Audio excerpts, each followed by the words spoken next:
Okay, that was my gavel. The Finance Committee meeting will be called to order at 10:45 on Wednesday, February 22nd, Wednesday, February 23rd, 2022. Could we just start off this meeting for a 30-second moment of silence in light of the Capitol headlines this morning and the children in our community? So just 30 seconds, please.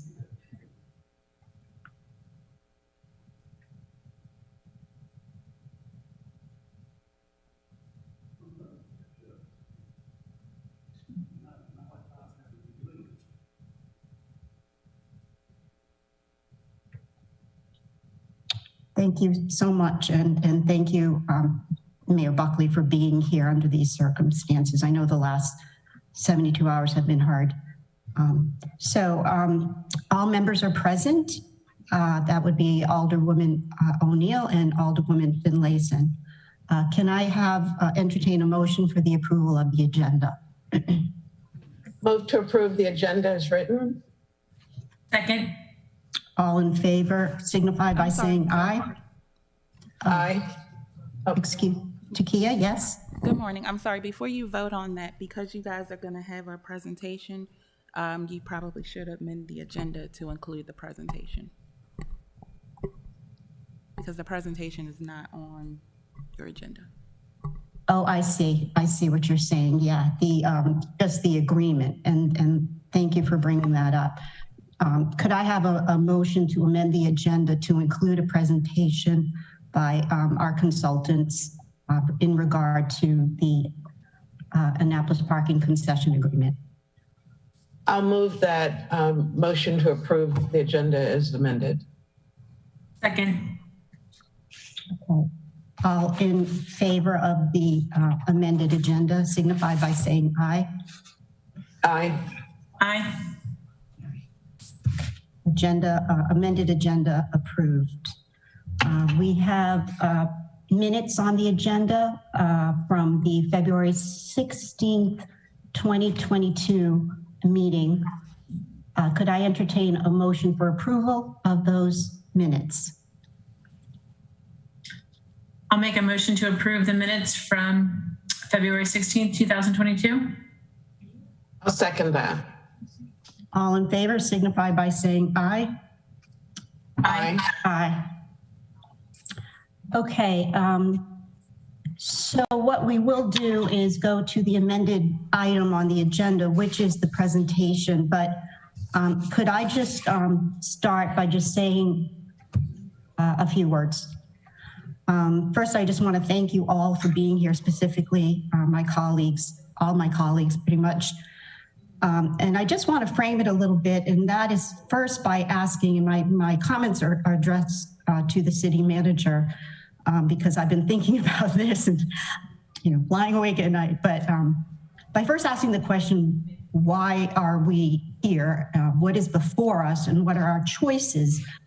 I say that because this is how I see it, and please forgive the analogy because in construction, we tend to really simplify things, and I'm going to do just that. And please, if I offend anyone, it is not my intent, again, because in my experience, there are no filters in construction. So what we have here is something we started last June, and the analogy I'm using is putting a cake in the oven, so to speak. We basically put a cake in the oven knowing that we were short, let's just say an egg, last June, and that we understood that we would probably not get the concession payment that we had hoped for because of the pandemic. But we put that cake in the oven anyways. We agreed as a council to proceed with the pre-development agreement, hoping that with negotiations, that concession payment would increase.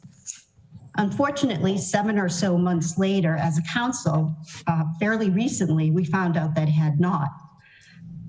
The number has improved, as you will see today, by capturing some more parking revenue. But meanwhile, the City Dock project has what could be perceived as unstoppable inertia. So it's inferred as a council, if we vote no on Monday night, we jeopardize the schedule and we jeopardize the work that has been done to date. So I ask you, Mr. City Manager, again, please tell us what is before us. Is it a choice or is it to concur in a financial decision that we have no power over? Let's start with that, and then we will proceed with the page-by-page overview of the Davenport presentation, because those are the numbers that the public hasn't seen yet. This is their first peek in the oven, so to speak. And we'll follow that by a Q&A. If my colleagues concur, we will ask questions as the slides progress, first by my colleagues on the committee, followed by my colleagues on the council. And I ask that everyone please allow respective time accordingly. So could we first start with the city manager basically addressing my question, how we got to where we are, what is before us, and you have the floor. Yes, thank you. And thank you for scheduling this meeting this morning. I think this is a very important discussion that we need to have about the P3 arrangement and what the options are. So let me start with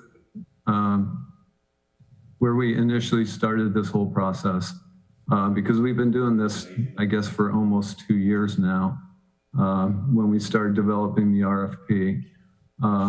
So the city had brought on Dan Neese, and I think most of you know his name, to look at financing options for resilience. He's an expert in environmental financing and has moved into the resilience area. And so back in, I guess, 2019, 2020, he came on to advise the city on how to finance the resilience projects that need to be done in the city, namely down at City Dock first and foremost. But then later, we have a lot of other resilience issues, as you all know. So he made the recommendation that we take full advantage of the assets that we have to try to leverage those assets to provide resilience financing for City Dock, namely. So we looked across the city at all of the assets that we have and what may be leveraged. And the most obvious one was the one that's in need of replacement, which is Hillman Garage. So we formulated the strategy of combining those two projects to develop an RFP to hire a developer to do that, to leverage the revenue that's produced by Hillman Garage in order to, number one, replace Hillman Garage, which I think we all agree that that's a necessary thing that has to come out of this process. Is Hillman Garage is beyond its useful service life and needs to be replaced. But there's also enough revenue there from Hillman Garage to be able to contribute towards the City Dock Resilience Project. And when we think about the City Dock Resilience Project, we think about the work that the City Dock Action Committee did and the consensus plan that they developed. So we made that part of the RFP to hire the developer, is that we wanted them to give us pricing.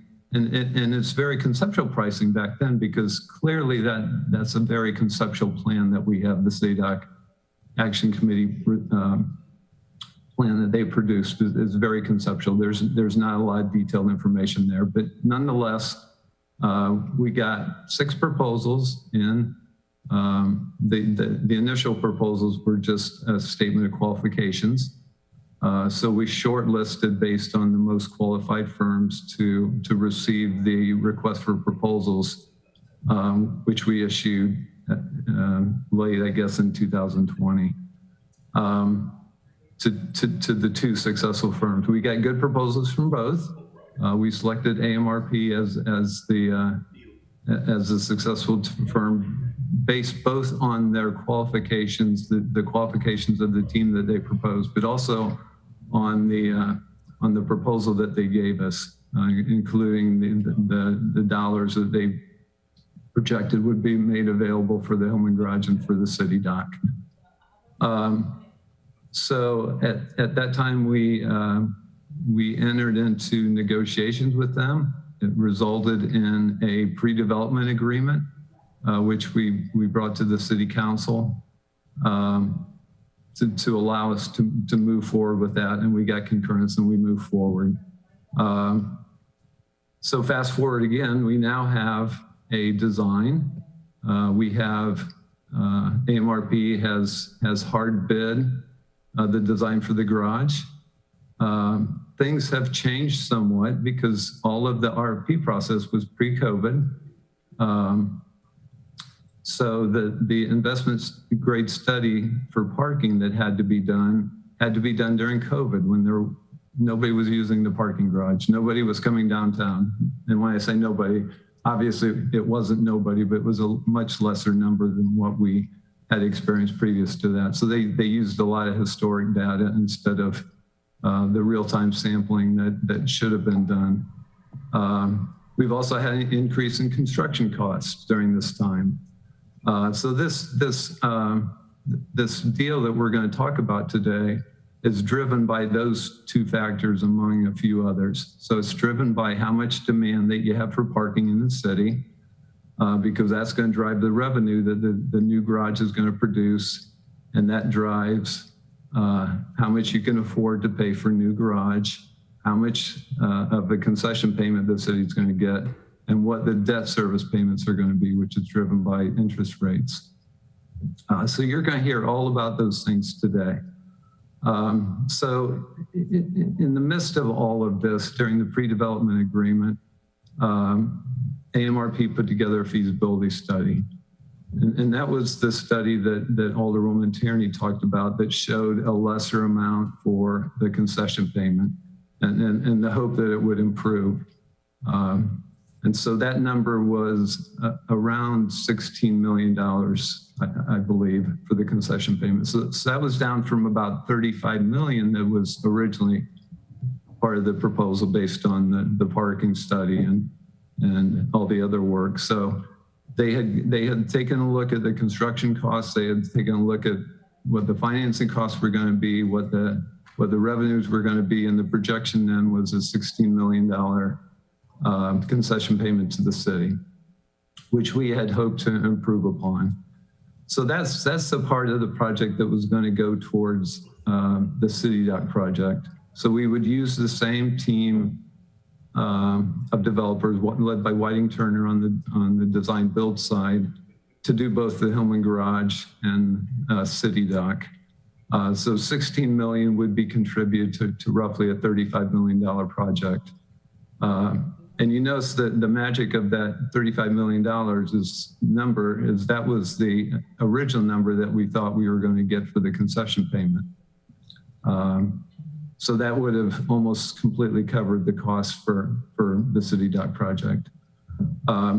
So we started negotiations for the concession agreement. The number has come up. The terms have improved.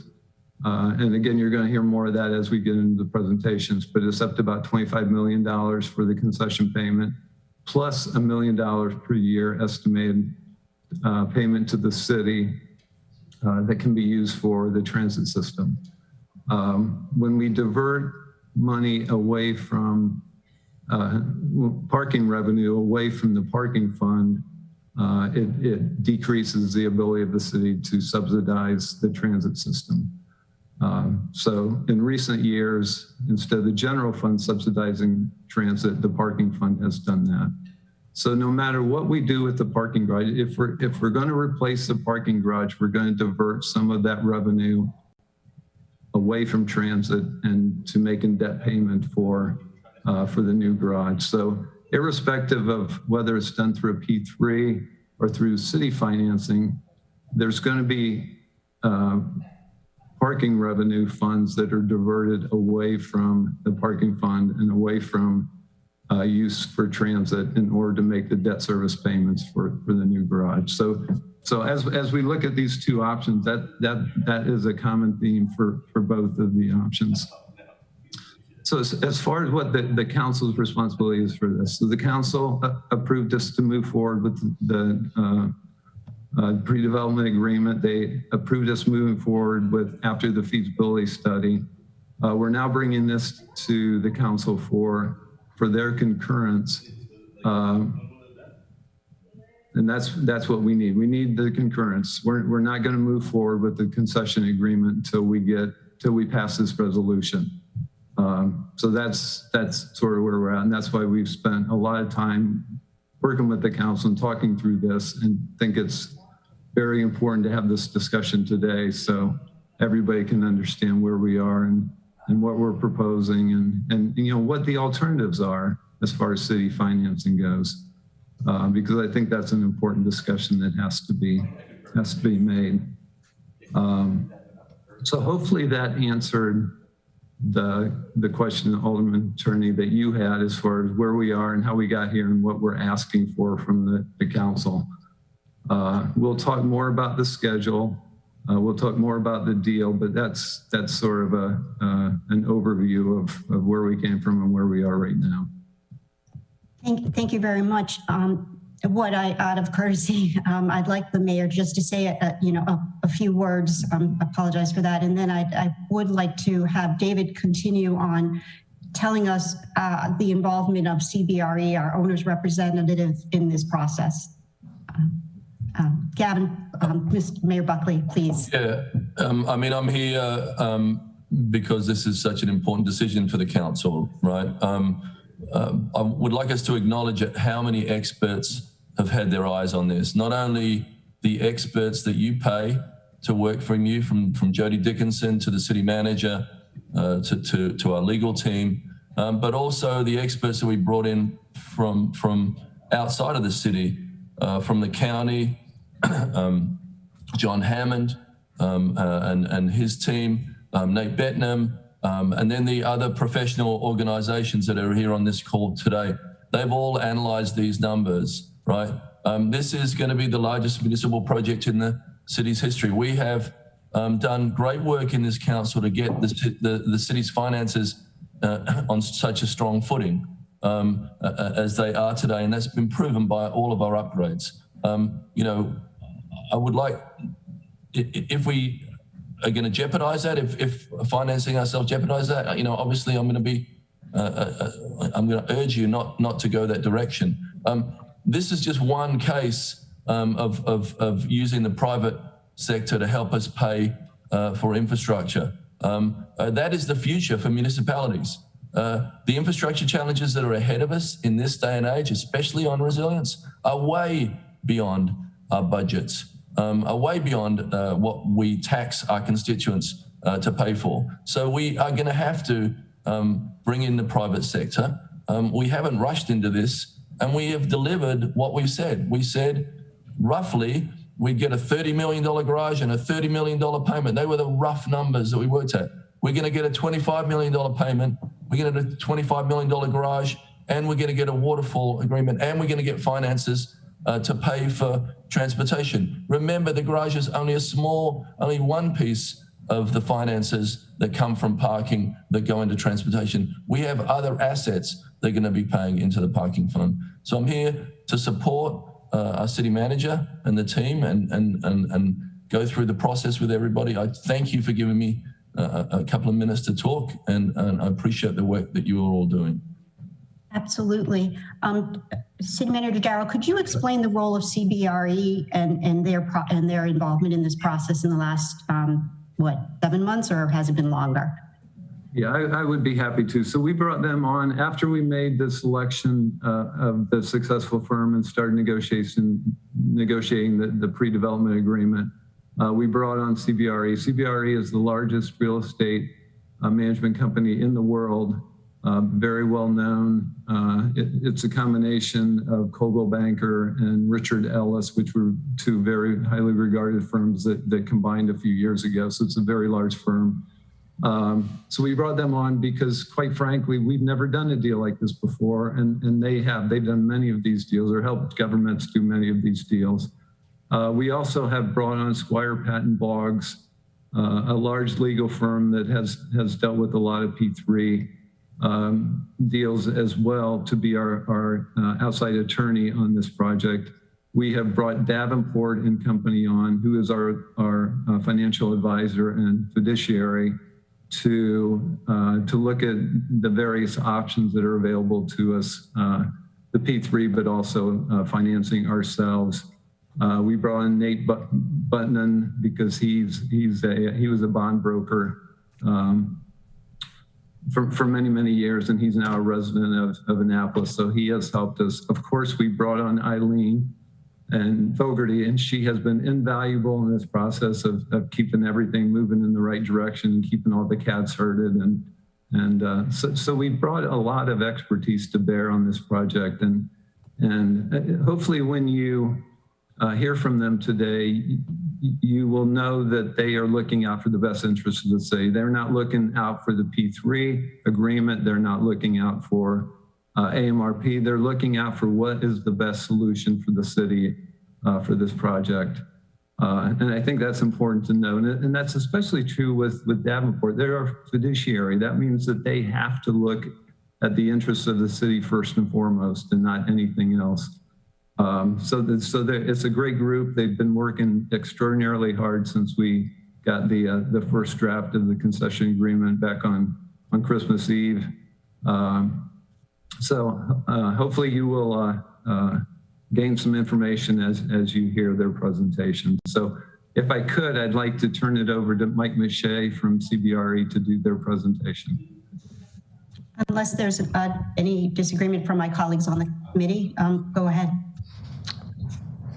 Thank you, David. David, can you all hear me okay? Everybody hear me? Okay. David, I was told that you would be driving the presentation. Is that right? Or is someone else? I think Julian will be. Julian, are you able to? There we go. Very good. Okay, let's go to the next slide. I don't mean to interrupt, but I'm getting a lot of emails that there's no connection on Facebook. Can we just have a status of what's going on there from Julian or Takia? We're live on Facebook. Okay, they're saying that there's no link on the Facebook page, but okay. Thanks, sorry to interrupt, go ahead. Sure. Okay, so let's go to the next slide, and I'll just briefly, David, thank you for the introduction, and Mr. Mayor and members of the Finance Committee, you know, we're grateful to be here today. We're going to walk through, you know, our analysis of the project. I'm going to do a little bit of an introduction of who CBRE is and what we do in the group that I lead in the United States. But then we're going to walk through the process, how we got where we got today, and, you know, what we think, you know, some of the challenges are, and also the benefits of doing the P3. You can see that the original P3, as David mentioned, was to fund the construction of a new parking garage, to provide, you know, significant annual revenue for the transit that the city needs to be responsible for, and then the City Dock Resiliency Development Project. And as the mayor mentioned, I will just say, you know, on a global scale, most of the city, county, and state governments that we're working with today are looking for alternative funding mechanisms for their capital projects. There is just not enough money or enough taxes to underwrite and pay for all the work that needs to be done nationally. So with that background, let's move to the next slide. And very briefly, I mentioned I lead this particular group inside of CBRE. It's called the Public Institution and Education Solutions Group. And we're working all across the country. We work today probably 100 clients, and many of them are looking at P3s as a way to fund some of these important assets that they need to develop over the coming years. At this point in time, we probably have 10 to 15 public-private partnerships underway, some of which are very small, some of which run into the billions of dollars. So I do believe that we have the expertise to at least advise you about, you know, what we think might be a good alternative for you as you start to consider both the garage and the resiliency project. Next slide, please. A little bit about our team. I mentioned I lead the group nationally. Trouty Vaughn, who was on the call with us today, he is in Maryland. He currently manages the state of Maryland's real estate portfolio across the entire state, but he's responsible for the Mid-Atlantic region. Ann Rahm is our Midwest regional manager. She came and she is part of the team, but her background is principally finance. Tom Turner, he is also part of the team. Tom is a former managing partner of a very prestigious law firm on the West Coast, but maybe as important as anything is the group along the bottom here, which is our construction and project management team. We have Alberto Vela, Scott Martin, and Skip. And Skip actually represented the city in the construction management of the water project, or the clean water project that you all undertook a couple years ago, and Skip was the construction manager, project manager for that, or advisor to the city. So what they have done is they've looked at the cost of the garage and have been evaluating the design build contract and providing a lot of input that also then flows into the concession agreement to make sure that the city is protected in all respects. Next slide. You know, the mayor also mentioned the people that are working on on the city side for the project, starting with David and Eileen. We have Mike Lyles in in-house counsel, Mike Johnson, Jody Dickinson in finance, and then a host of folks have been hired outside of the city to provide advice, including the folks at Squire Patents, which is John Thomas and J.R. Clark, and then at Davenport, Jennifer and Joe, who have been the city's financial advisor and fiduciary over the last however many years, and then Nate Bettman, who is actually an outside financial advisor to the city. So a lot of eyes, a lot of people have been looking at this project over the course of the last couple of years. Next slide. So a little bit about the process. Dave has already mentioned exactly what has happened, but the RFP was originally issued back in 2019 and proposals were received in March of 20. The city, not CBRE, but the city selected the developer Amrp back in July of 20. And at that point, as David mentioned, the city was looking for some expert advice to help negotiate the pre-development agreement, and that was, when CBRE was brought on.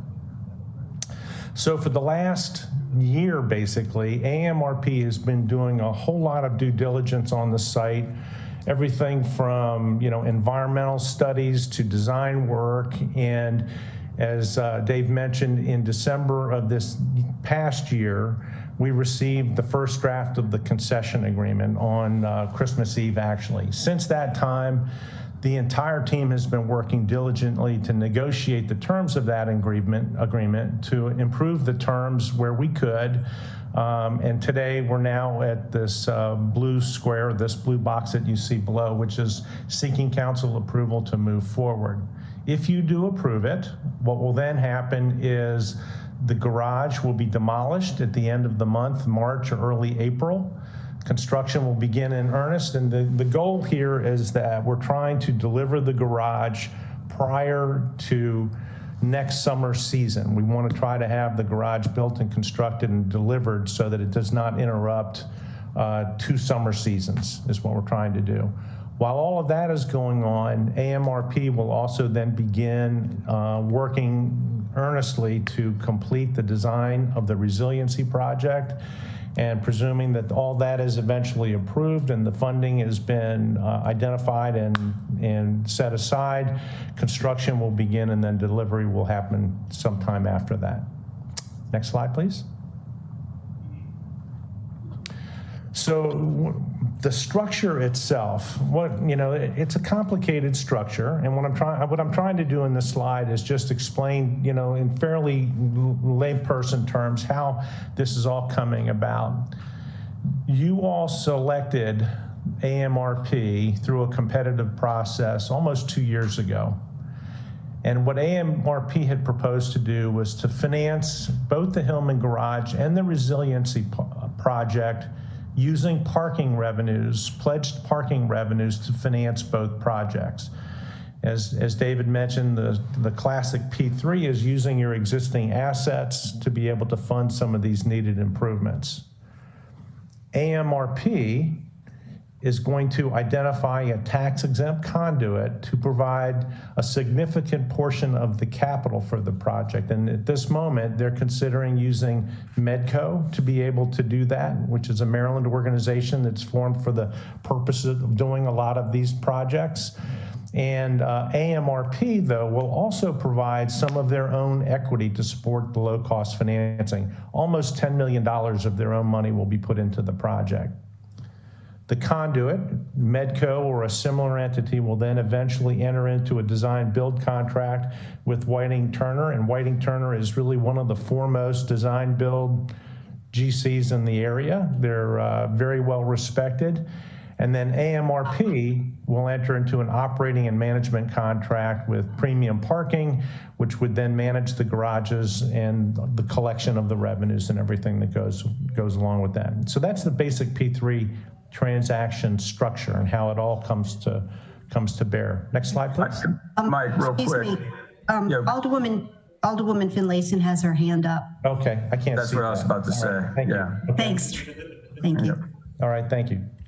Thank you. If you could go back to, and you know, we appreciate the level of detail that you're providing, and it's generated some questions, at least for me, which is what caused us to kind of ask more questions.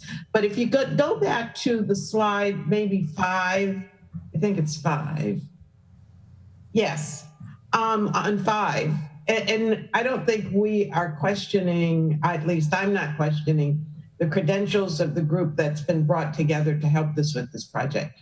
Actually, we're very appreciative.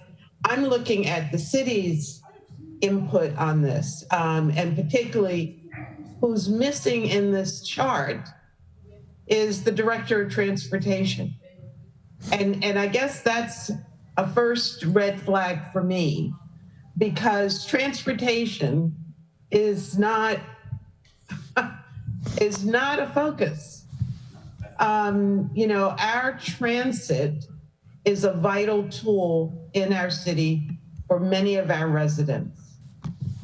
And the fact that the director, even though we have an interim, but we didn't have an interim, I believe, when this began, has not been part of the initial discussion, just raises a flag. So there's nothing that can be changed here, but I just wanted to acknowledge that the Director of Transportation I would have hoped that he would have been listed there, which would have said to me that that department had an equal level of importance in this project. So that's not a question. That's just an observation for me at this point. If I could address that, because honestly, that was an oversight, because I can tell you that Rick Gordon, before he left, was very much involved. He was on the selection panel. He helped to develop the RFP, because it's not only transit, but it's also parking that we're talking about. I'm sorry, did you say it was an oversight? It was an oversight, yeah. Okay, sorry. Yeah, it should have been, because Rick Gordon was involved before he left, both from the preparation of the RFP as well as the selection panel that we had that chose the shortlist and then chose the successful firm. But I can tell you that Dr. Dua has been involved very closely throughout the process. So my apologies to them. They should have been included because they have been a very important part of this whole process. Well, thank you. And I'm very glad to hear it.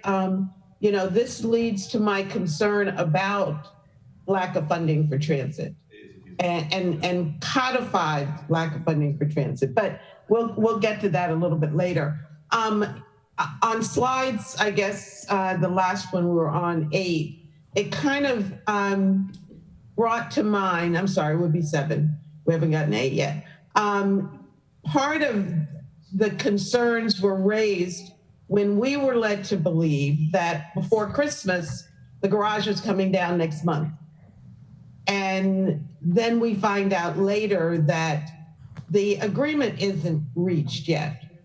So that made some of us feel like we're kind of jumping ahead and even making promises that haven't been worked out yet. And whether that's part of CBRE's involvement or AMRP's involvement, I just want you to understand what has generated more concern for us, at least for me. through this whole process. The process isn't in question, but there are some things that seem to be left out. So again, not a question, just a comment. Thank you. Yeah, a question for CBRE. Could you speak to the fiscal monitoring in place for as this project continues? Are You're talking about the construction project, you know, how No, that's gonna I be mean monitored? the whole financial framework. You know, are you involved in monthly, you know, review of the numbers coming in, or? Not of garage operations, but the idea is, I think David could speak to this, is that we would be engaged to monitor the construction through that process over the course of the next 14 months as a project manager. But the actual operation of the garage would revert to the city and any audit that Jody or others might want to do there. Okay, so let me ask the question to the city manager. Are you satisfied that city staff has adequate fiscal monitoring in place? So, you know, an actual person will be accountable for keeping track other than our overworked finance department? Yeah, so as Mike said, we'll use, during the construction portion of the project, we'll use CBRE, their HARRY subsidiary, to be our owner's rep to oversee that. Once it transitions over to an operating garage, it'll be somewhat similar to our other garages that will have the same sort of reporting that's going to be required. It's going to be a bit different because it's a privatized project at that point. So we'll get payments, but we'll need to keep tabs on what and we're going to talk more about this later, but what the debt coverage is going to be. So that will have to be monitored, absolutely. We'll probably bring on a consultant to do some of that for us and to make recommendations when rate increases might be appropriate or might be considered. But otherwise, it's going to be somewhat similar to our SP Plus contract because, you know, they're doing it now. They're operating Hillman Garage now and providing the revenue and providing the reports. So hopefully it won't be extra work for our overworked finance department, as you mentioned. It'll be similar to what we already have for Hillman Garage. Thank you. Please continue. Dave, could we go back to the next slide, please? Or I'm sorry, I don't know who's driving it, so I don't know who's driving it. Okay, thank you. Do you want me to speak to this, Mike? Yeah, I'll just introduce you quickly. I mentioned Trouty is he's the Mid-Coast Regional Manager for our group and has been working closely with me on the project and is going to talk to you a little bit about the numbers now and how we arrived to the structure that is here today and how all of it flows through to the city. Trouty? Okay, yeah, thanks, Mike. The premise has been that this transaction was intended to be a vehicle for both replacement and expansion of the Hillman Garage, but also the City Dock Resiliency Project. Both have been a priority for the city. And so we're going to look, I think, on the next slide when we get to it.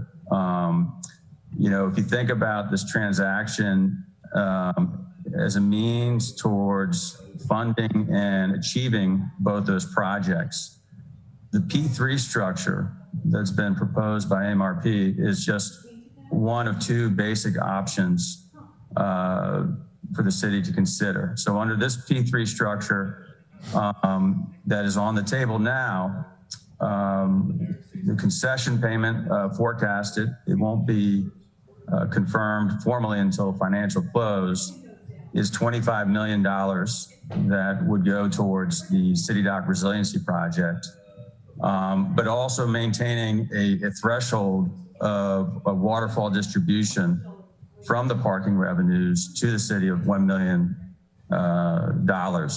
to fund it. Could you explain what waterfall means to the public? Sure. So the parking revenues from the Hillman Garage and the adjacent parking assets downtown are being used to fund both projects. So the waterfall that I'm talking about that goes to the city is taking those revenues, and it's what is net or left over after debt service and after operating expenses are paid in its most basic terms. So the revenues year one of $1,060,000 is the forecasted amount that would be distributed to the city after those operating expenses and debt service is paid. Does that make sense? I mean, that's a fundamental. And what if that is a negative number? Well, if the performance of the garage and the adjacent assets are not sufficient to cover the operating expenses and the debt service, under this P3 structure, there is no recourse to the city in terms of taxes or raising taxes or impacting the city's overall appropriations. So that's one of the prime benefits of this P3 structure. How do you want to show the graph so Ellie can see the graph? I think that we'll get there in a second, Eileen. But as you know, previously, beginning in June of last year, we were looking at a much lower concession payment.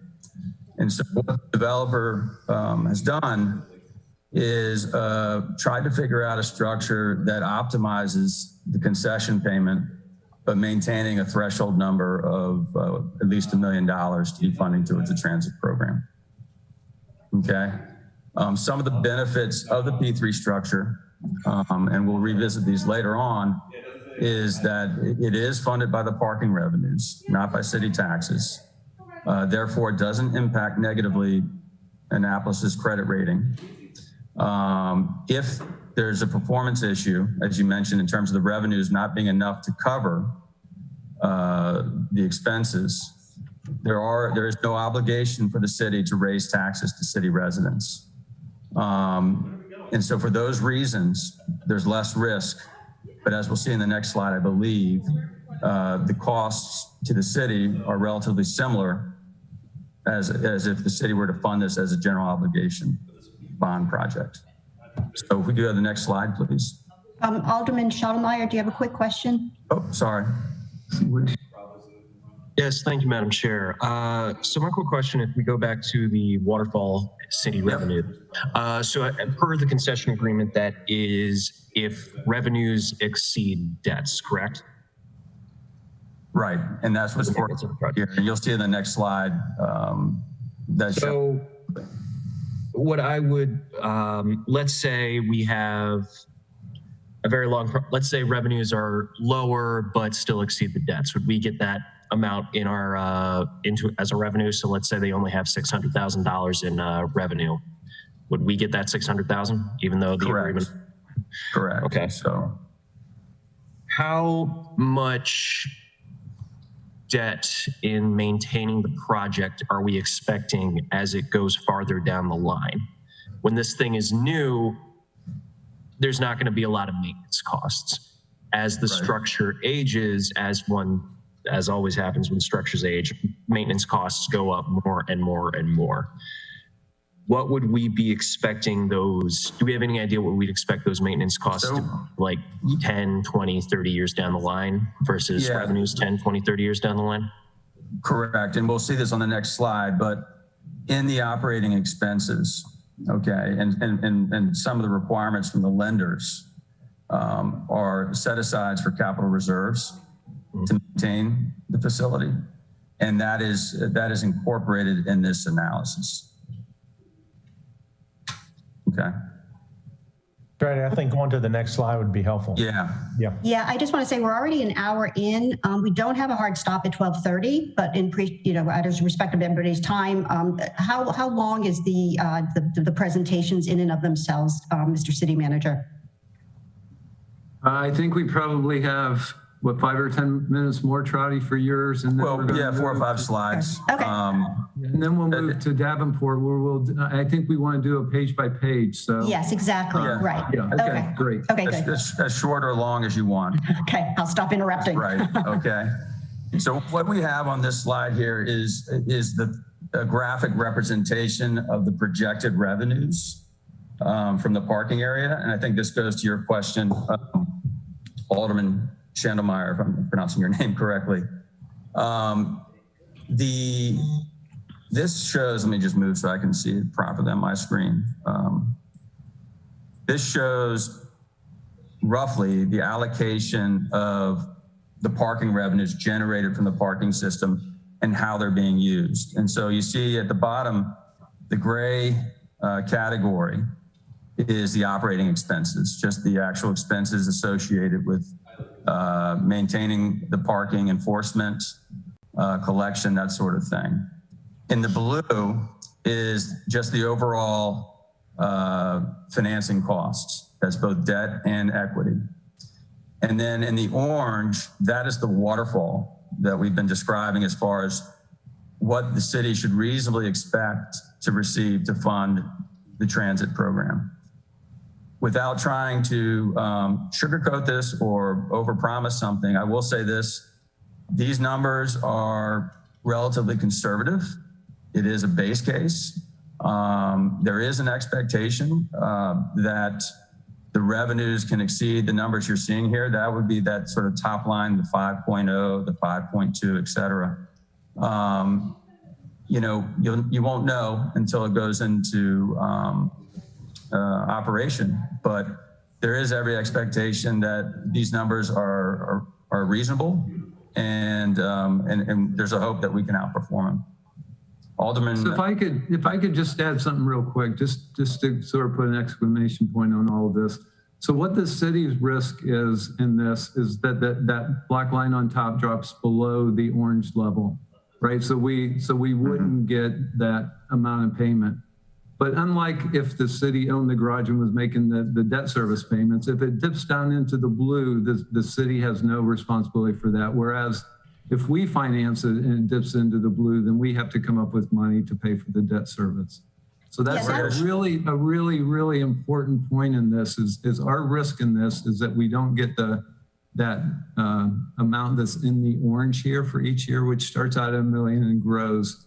But we won't have responsibility for the debt service if the revenues drop into the blue. You need to explain the mechanics of that, City Manager Darrell. Going back to my question, if it goes below this black line, when you made the comment, or Chuck made the comment about it, you know, how it relates to taxes, et cetera. Could you be really clear on that for the public? That it won't affect taxes if it goes negative. Under this scenario where it's a P3, if the revenues aren't what they are expected to be and actually drop below the orange level, the city will not get that $1 million payment that's going to be put towards transit. But if it drops into the blue, the city won't be responsible either for making the debt service payments that are shown here. Whereas if the city finances this, you would have something similar. We would have an operations cost on the bottom. We would have a debt financing cost in the blue, except it would be city's debt. And then we would have surplus revenue on top. If under the city financing scenario, if it dips into the blue, we would have to come up with the money from somewhere, probably from the general fund, to pay that difference in order to make the debt service payment. So to simplify things, whose debt is it then? So the debt under the P3 is the Amrp debt. Okay. Try, do you want to describe that more? Sure. Yeah, the debt is not the city's debt. The only collateral, the only collateral that is available to the developer and or the lender, candidly, are the parking revenues from the system. And if we go to the next slide. And Trouty, it's all non-recourse debt, which I think is important. Correct. To mention. So that's right. And so what we have on this slide, you know, the council, understandably asked for a comparison of the project. And again, it's almost as if we know we need to replace the Hillman garage. We know that the city dock resiliency is a priority and it has to get done. And so then the question is, what is most favorable to the city in terms of a vehicle to get those two projects accomplished? And so one of the things that came up a little over a month ago is, what would it look like if the city opted not to do the P3 structure and instead wanted to fund both projects using general obligation bonds. And so this is when Davenport got pulled into the project, and these numbers here are Davenport's numbers. And so on the right, you see a bar chart. These are, this is the total value in today's dollars of the projected waterfall payments to the city under both scenarios. So again, if you think back to the previous slide, that orange category at the top that gets distributed to the city, this is the net present value of those revenue streams as if done with the P3 structure versus issuing with government debt, city debt, okay? We all time out. I just want to make sure that when there is a conflict in the numbers that between the Davenport and this, but we can talk about that when we go to the Davenport presentation. That's fine. I grabbed these numbers from Davenport's presentation, so if it's updated, hopefully we can clarify that. So, but what you see here, so again, these numbers here are those waterfall category that we showed in the previous slide in the orange, present value to today's dollars. And so you see there is a slightly higher value with the GO bonds under that scenario financing it, but that's over a 30-year period. And hopefully Davenport will speak to this. But given this, equivalency, honestly, on a project this size for this long, and when you consider all the other risks and commitments by the city, if they were to issue GO bonds, our recommendation is that the P3 structure makes more sense, is in the best interest of the city, especially when you consider the impact the GO bonds would have on the city's credit rating and their ability to raise debt in the future. And I think what Davenport will speak to, especially in fiscal years, I think 25 and 26, where the debt service ratio to overall expenditures is at 10%. If you add more debt in the form of this project, you're getting to sort of that danger zone of 12%. Okay, I'll let them speak to that, but this is, again, if we try to distill what the choice is in front of the city, does it make sense to do both these projects using the P3 structure, or does it make sense to do it using general obligation bond financing? And this is where, Davenport very helpfully indicated their opinion, and we agree with it, that the P3 structure provides far more benefits than the GO bond structure. Alderman Schottlemeyer has a quick question. Yep. Thank you, Madam Chair. Have you considered issuing other potential bond types instead of general obligation bonds?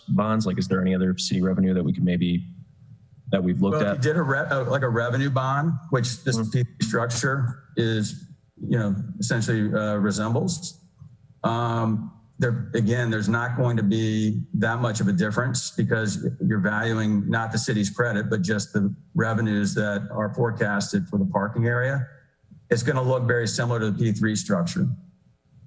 But again, you have some delivery risk, there's a timing risk, and there's an operations that the city would have to take on with the parking. Scotty, in the interest of time, I'm sorry, I was just going to. Yeah. I know that Alderman Tierney wants to get to Davenport, so. Sure. That's okay. This is Joe Mason with Davenport. If I could just interject on that particular question. Absolutely.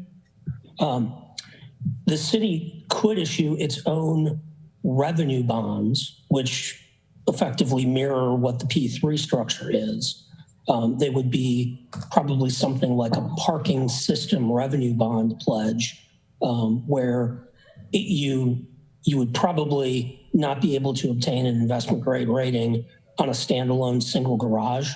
But if the city were to pledge all of the revenues of both its garages and on-street parking, you could do a true revenue secured bond that may or may not be counted as tax reported debt, sort of depending on how the legal setup is and so forth. But what I can tell you is that the city's general obligation bonds are very highly rated, a notch below AAA, and a parking system revenue pledge. And my colleague Jennifer, as recently as 5 or 6 years ago, was a senior analyst at Moody's. And I think she would concur in this, but I'll let her give her own opinion. The rating on that parking system pledge is probably not going to get out of the A category. So the cost of borrowing using revenue bonds versus your GO bonds is going to be pretty significant, just simply because the bonds themselves will be much lower rated than the city's general obligation pledge. So on the one hand, it's an option. It's not the most cost efficient option. And Joe, this is Jen. I agree with that statement. Is the P3, are they obtaining revenue bonds? Our understanding in reviewing the materials we were provided is that they are going to seek a rating on it. We have not been privy to those conversations that the developers have been having with their lender. And I don't know how the bond is going to get rated, but I think it's the intention to get a rating on it. Thank you. And they would, I presume, Joe, I don't want to overstep here, but, you know, what is being financed here is the forecasted parking revenues, right, for the 30-year period. So, you know, effectively, you know, like a revenue bond, the financing is based on those anticipated revenues. Correct. This is Nate Benton. I wanted to say that the expectation is that the senior debt on the P3 would be rated BAA by Moody's, and the subordinate debt would be unrated. Okay. I'm sorry, Nathan, could you identify yourself for the public? Yeah, I'm Nate Bettman, consultant for the city. Thank you. Johnny, let's move on. No, yeah, let's go to the next slide and kind of finish it up. So the concession agreement, over the course of the last really 8 weeks since we got the original draft on Christmas Eve, you know, one of the things that the attorneys have been doing is really diving into that agreement and making sure that all of the areas of potential risk have been addressed in one way or another. Part of that negotiation today has resulted in the Amrp will accept the first $500,000 of any cost, regardless of who the liable party is, for a supervening event. So that was part of our negotiations in the course of going through these agreements. And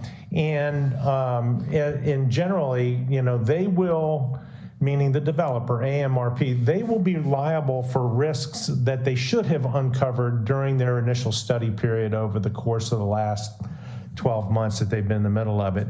The only things that they would not be responsible for would be things like if there was an environmental risk underneath the garage that could not have been known, or there was, you know, an indigenous burial ground or an archaeological find or something like that, because they haven't taken up the slab at the bottom level of the garage. So they've done a lot of work over the course of the last year with a lot of experts, and we believe that they've identified all the risks that could be reasonably known, and we've provided for $500,000, $500,000 of things that they would absorb as going in as the developer, but we're really paying a lot of attention to that. And you've got some great attorneys with the folks at Squire Patents that are addressing all of the different issues throughout the concession agreement.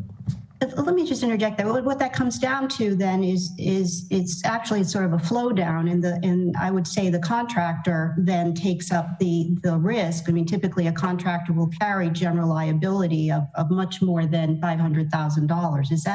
Is that what we're doing here? We're basically flowing it down to the contractor? Whiting Turner will take general contractor risk, typical general contractor risk. There's also some contingency funds that have been set aside for unforeseen construction issues that may come up that I'm sure you're familiar with. And then this $500,000 was on top of all of those contingencies.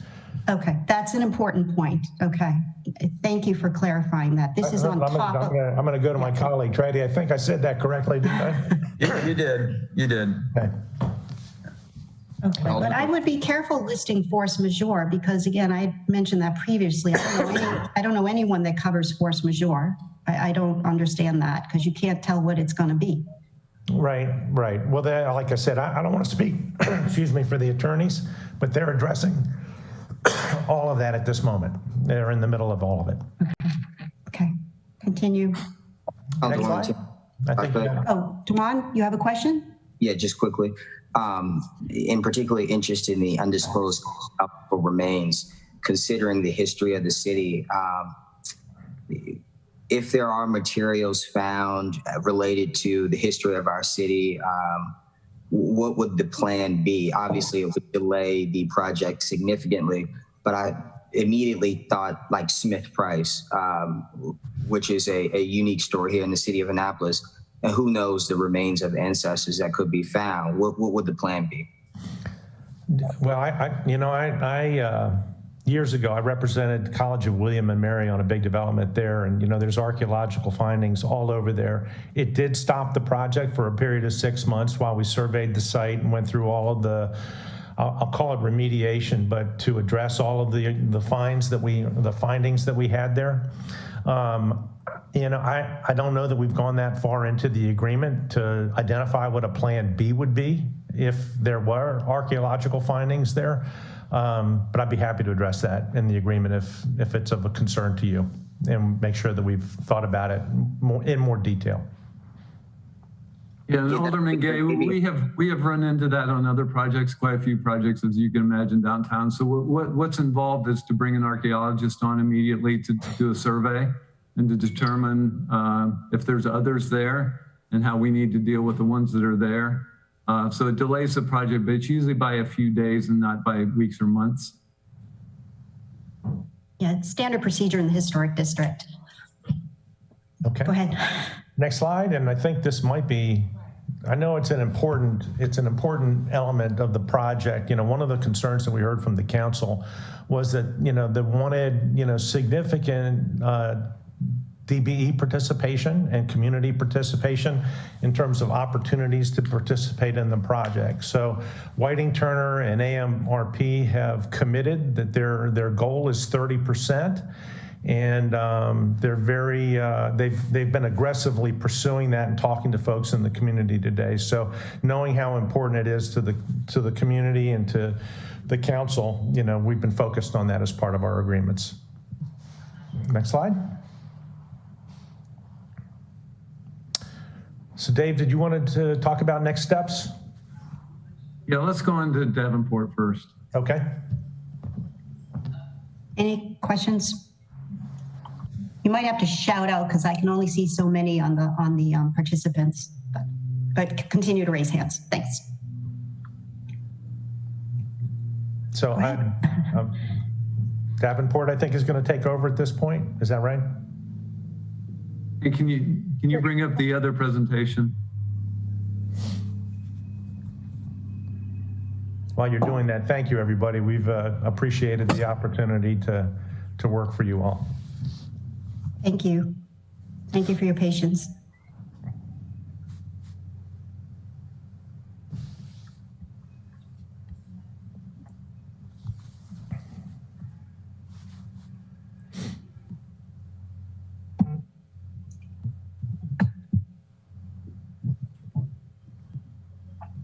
And my colleagues on the council should all have a copy now that was sent out by Takia on your email.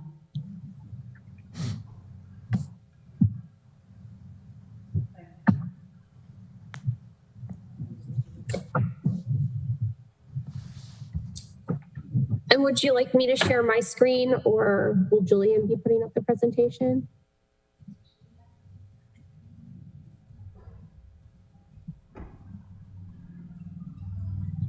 Evelyn, are you going to put it up?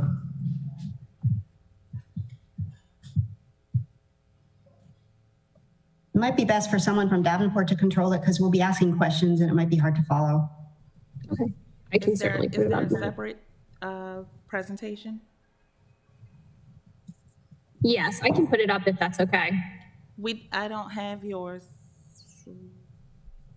Okay, I'll go ahead and share my screen. Okay.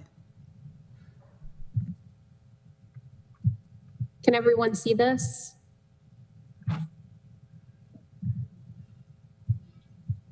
Yes, I think that's a yes by silence. Okay, great. Yes. Well, good morning. I'm Jennifer Derrickson with Davenport. Thank you so much for having myself and my colleague Joe Mason here today. As the city's financial advisor and fiduciary, we've been tasked by the city to evaluate a general obligation financing option for the Hillman Garage project. It's our understanding that the city wishes to continue to have AMRP construct and operate the garage, but the city has asked us to explore this other financing alternative. This presentation is slightly revised to the presentation that we made to the full council earlier this month, but contains the same information and numbers. One note before we get into the numbers is that our analysis is just limited to comparing a general obligation financing to the developer-backed financing that would be paid from parking revenues.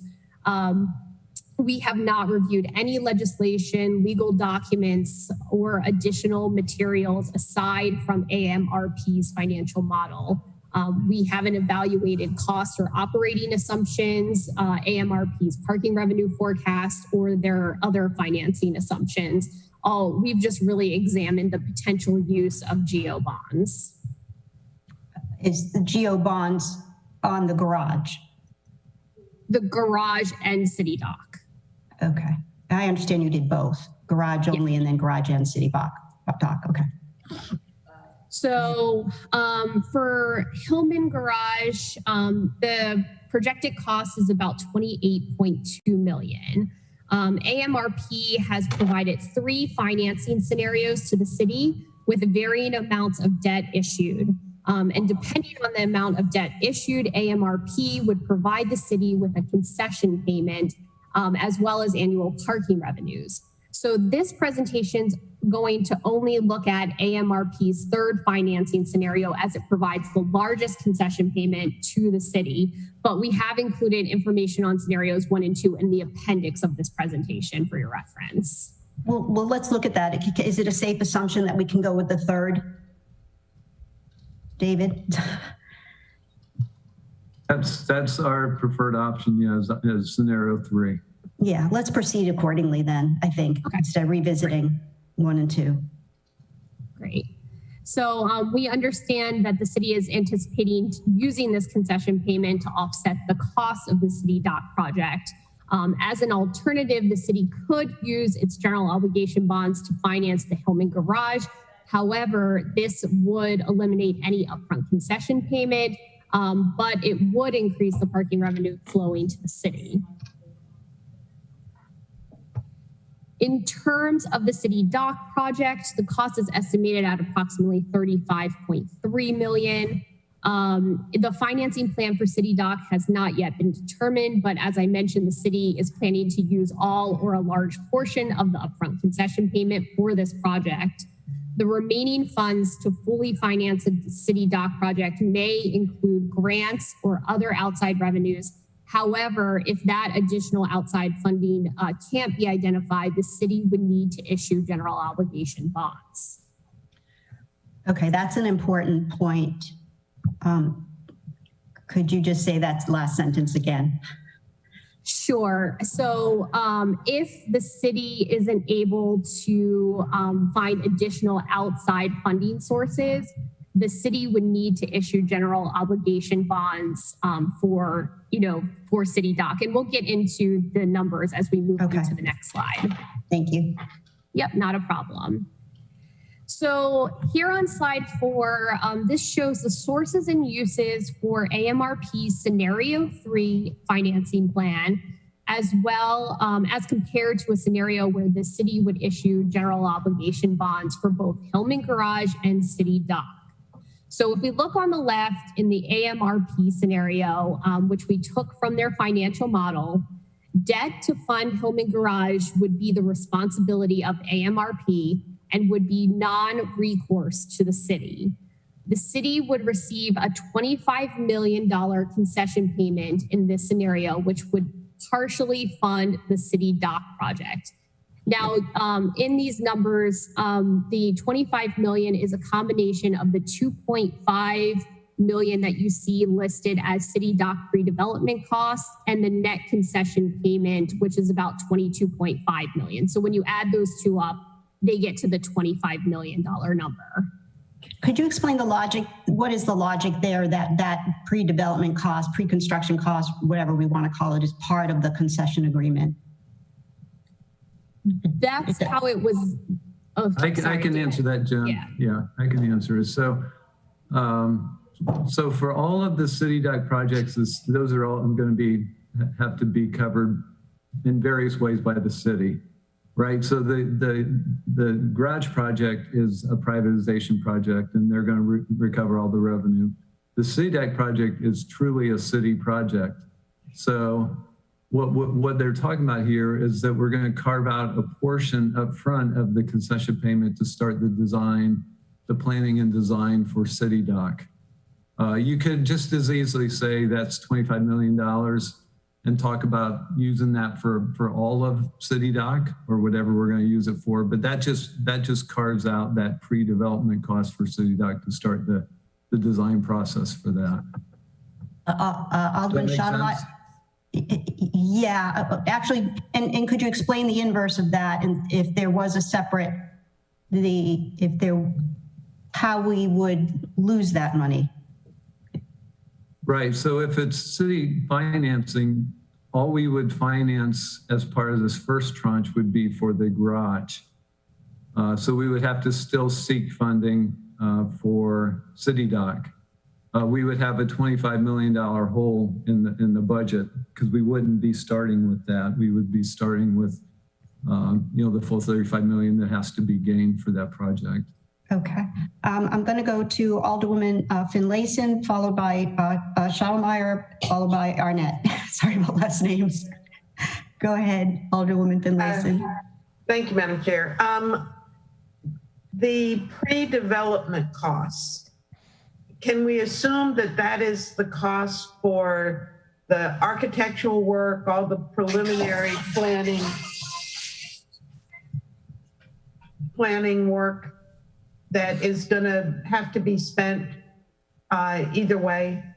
Yes, that's exactly what it is. So all the survey work, all the geotech work, all the site investigation, and then the detailed design. So, and I see that in the second column, the GeoBond breakdown. So the 22 million really is what would be our concession payment because we will have paid the upfront pre-development costs. So yes, because it's your project. Okay. Okay, thank you. Yeah, I mean, just to clarify, because I think we left that unanswered, Joe, based on your answer. So on the left side, the scenario 3, that city dock pre-development cost comes out of the concession payment. On the right side, that's going to have to be a city cost. That's going to have to be part of the city financing is that 2.5 million. Instead of coming out of the concession fee, it'll come out of city debt issuance. Yeah, should that be an add instead of a negative under city dock for city financing? Because we are going to be, if we finance, putting it simply, if we finance the garage on our own, which is the right side column, then we are responsible for that payment. So it shows as a negative. You talking about the bottom right? Go ahead, Joe. If you're speaking to the row on the bottom right corner, what we're simply trying to do there is reflect the two columns above those two city dock columns are what you have to, are the apples to apples comparison. And then the two city dock sections at the bottom are just simply an attempt to reflect what your net costs for city dock would be. So that's why the total cost for city dock is estimated to be 35 million, of which 2.5 million is already going to be provided for either by the concession or by city geo bonds. That's why it appears as a negative number at the bottom. So your net still to fund, what's left over to fund for city dock would be the 32.7. So it's in the 35 million? That's a much more concise way of saying it. Yes. All right. Let's go to, I think it was Alderman Shuttlemeyer first and then Alderman Arnett. I'm going to go ahead and yield my time to Alderman Arnett. I'm still trying to crunch these numbers here. Thank you. Alderman Arnett. Thank you, Alderman Shuttlemeyer. Thank you, Madam Chair. I am trying to figure out what the total cost of the garage is. And it seems to me that it is, looking at the left-hand side here, something more than $28.2 million. It seems to me there are some transaction costs and fees that would need to be added in on either side, really, but bigger on the scenario 3 side. I did get an explanation from Davenport, thank you, it was very helpful, about what CAPI and DSRA mean, and those seem to apply to both the city dock and the garage. But is there some way to tell us what the full cost of the garage is going to be under scenario 3? Is it, or is it not, something more than $28.2 million? So Alderman Arnett, if you're talking about just the cost for construction, it's the $28 million, and that's why that's a consistent cost on both sides. The other ones are the fees associated with financing the garage. Okay, so that's not part of the construction or development cost for Hillman. Those are part of the obtaining the financing or keeping the financing in case of the reserve amounts. But they are fees, so they are not our debt service over time. These are fees that we have to pay upfront, transaction costs and financing fees. So they really are part of the total cost of the garage. Joe, can you add additional information on the CAPI and the DSRA amounts? I can try. So when you build oftentimes, not always, but oftentimes when you build a revenue producing asset, which in this case is the garage, obviously that garage cannot produce revenue until such time as it is open and operating. So what in the financing structure for revenue producing assets, what is often done is something called capitalized interest. Capitalized is a term of art. The simpler way to think about it is funded interest, because there's no income, source of income from the garage to pay debt service during the period of time of construction.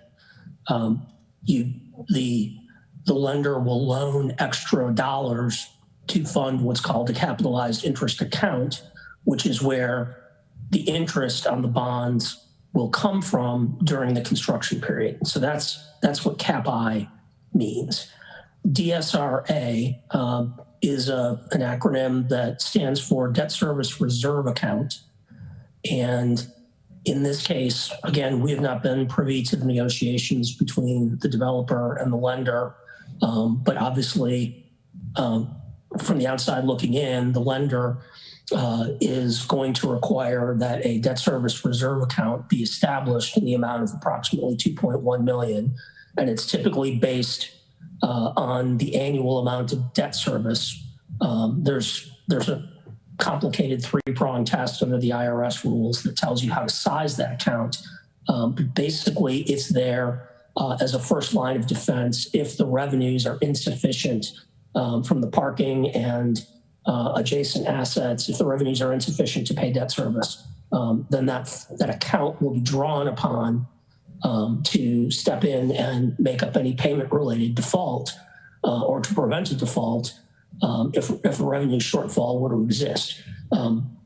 Something such as a temporary closure of the garage, for example, would cause a decline in revenue, and that might be a circumstance where a debt service reserve is hit. But I believe if you ask CBRE, they'll tell you that there will be business interruption and other lines of insurance that are built into this agreement that would stand in ahead of that debt service reserve account. So that's sort of a mouthful, but that's what those two stand for. Thank you for that explanation, but I did understand that when you explained it to me last Friday. The thing I'm really focusing on is the transaction costs and financing fees, which is 3.6 million under scenario 3 and 0.7 million in your estimates. And my question is that a cost of the garage, a one-time only cost of the garage over and above the $28.2 million, bringing the actual cost of the garage besides design and construction up to something over 30 million, 32 million. The transaction costs and financing fees lines are different because of the method of financing. So if you want to think of them as the total cost of doing the garage under a P3 arrangement, then yes, they would be additive to the 28 million, just as the transaction costs are additive on the right-hand side under the GEO bonds. Those would also be additive. The way to think about the 28.2 million, if you were looking at a bond sizing, which is how you get to the total amount of bonds you need to borrow to construct something, the 28.2 million is what we would call the project fund amount. That's the amount of bond proceeds when bonds are issued that go into what's literally called a project fund to pay the hard and soft costs of the construction of the garage. The transaction costs and financing fees are over and above that. They would be a cost of borrowing. They're less in a general obligation structure for a variety of reasons. Jen, I don't know if you have the list of transaction costs and financing fees, but the list is rather long. You've got your conduit issuer fee.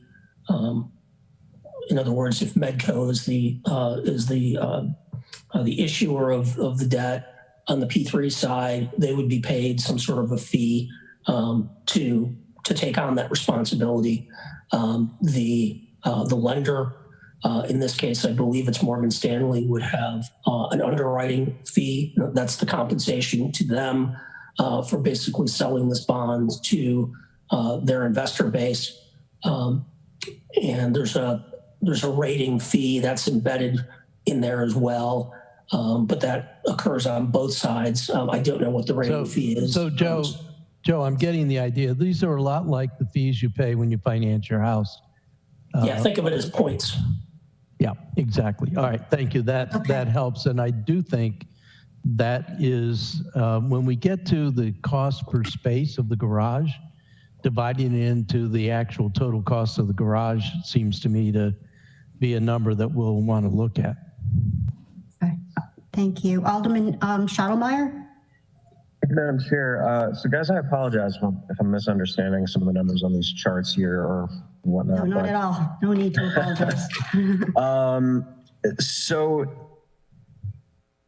The top two funds, uses of fund, the top two tables, I guess, in each of these use of funds, is that like total expenditures for each way that we do these projects? So like if we go the P3, is it going to inevitably cost us 61 million versus city bond? It's going to cost us 32.5 million. Like there looks like some things that are being counted as like expenditures, some things being counted as revenues, and they're all just kind of getting mixed together. And I think we need, let's just summarize what the left-hand column means as far as the total project, Hillman and City Dock. I think that's... So the left side includes the $22 million of concession payment that's going to be towards City Dock. The right-hand side does not, because the city would finance that part later, separate from the garage. So the left side, they do one financing, and it's for the whole kit and caboodle, as I say. This is for everything. So that totals up to 61 million. There would have to be a second, on the right side, there would have to be a second bond financing to pay for anything associated with City Dock. Because this is just on the right side, for the city financing on the right side, there would have to be a second one. And that's why that number is so much less, because that doesn't include that $25 million, or actually $22.45 million towards City Dock. That would have to be financed separately. It would be a second financing by the city. So these are funds that we have going into the projects, use of funds and source of funds. So the first two, the uses and sources of funds, these are really just outlining the financing for Hillman Garage here. And as the city manager spoke about, on the left-hand side, you're going to get this $25 million concession payment whereas in the city financing, you won't. And then in terms of the city dock, you can see that, if you look at the total amount of the project for $35 million, on the right-hand side under AMRP's proposal, you subtract that $25 million. There's still about $10 million that the city would need to find other financing sources or GO bonds, would have to issue GO bonds for. But under the city dock, the city would not only need to issue, or under the city financing, sorry, the city would not only need to issue about $32.5 million for Hillman Garage, but also about $32.7 million for city dock. So in total, under the city financing option, the city would have to issue about $65 million in additional debt to fund both projects. Whereas with the AMRP, the debt that AMRP is taking responsibility for Hillman Garage, that would be non-recourse to the city. There would only be this $10 million that the city would either have to find other financing resources or issue GO bonds for. Okay. Yeah, I think what everybody's asking is that there is a substantial difference in the transaction costs and financing fees. I mean, doing quick math, at least $4 million or so. And I think that what we're paying for there is the team. Yeah, I mean, I think as Joe mentioned, the transaction costs, it's just a different structure. It's a different financing. As Joe also mentioned, with a revenue bond structure and with the structure of the garage, there's, capitalized interest as well as a debt service reserve account. So there's additional costs here, but again, just sort of going back, the debt that would be issued for the garage under the P3 proposal would be non-recourse to the city. Whereas if you had to issue the $65 million, that would be taken into account in the city's debt burden and could potentially affect your ratings, which we'll get into in a few slides. Okay. First, Alderwoman Finlayson. Yes, thank you. And thank you, Ms. Dirksen. I think you just hit the point that I was getting to. So if we total revenue that is needed by the city to fund both projects, if we were to do it ourselves, it would be $65 million. Correct. Around there, yes. Around there. Yep. If we go the P3 route, then we would need to raise $10 million. Correct.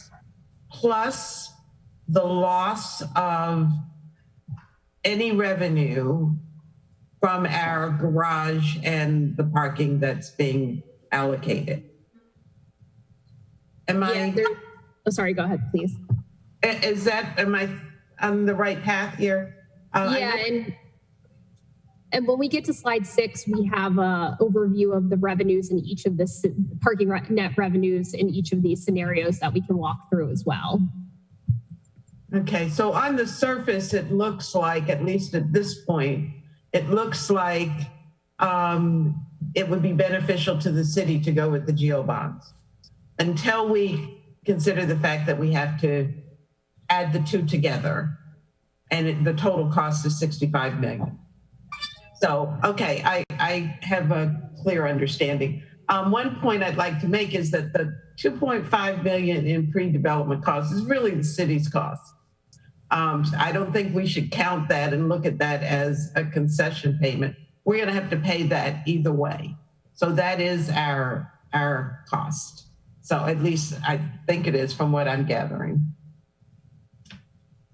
City Manager. Yeah, that's correct. It's a city cost. The city's going to have to pay for it either way. What we're saying on the left side is we would take it out of the $25 million concession payment, and it would so we could get that started. On the right, it would have to be financed in some way. Thank you. That's correct. Let me just ask a quick question to answer Alderman Arnett. When we look at the line item, Hillman Construction and Development Costs, is that the guaranteed maximum price from Whiting Turner, the contract with Whiting Turner, or does that include other development costs? Just so he understands the cost of the garage, or we all understand the cost of the garage. I'm talking about, you know, bricks and mortar cost. What's in that number? The 28. Dave, this is Mike. I would just say that the cost of the Hillman construction, we do have a GMP, and our guys have reviewed it, meaning Huey has reviewed it, and they're comfortable. It's running about $47,000 to $48,000 a space right now of hard construction costs, and based on their understanding of the market, that seems to be right in line with what it should cost to develop on a site-constrained lot like it is today. All right. If I could just add to that. So the current GMP right now that Whiting Turner has is 26 million.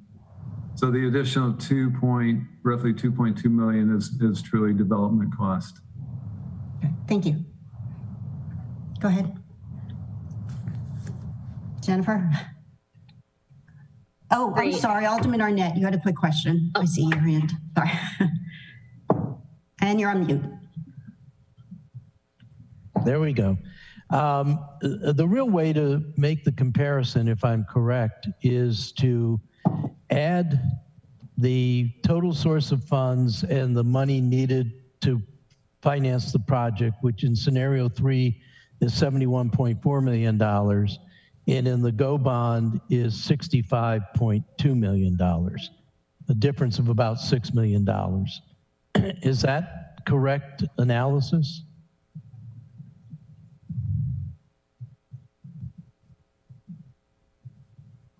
Sorry, I'm not sure. You said $71 million?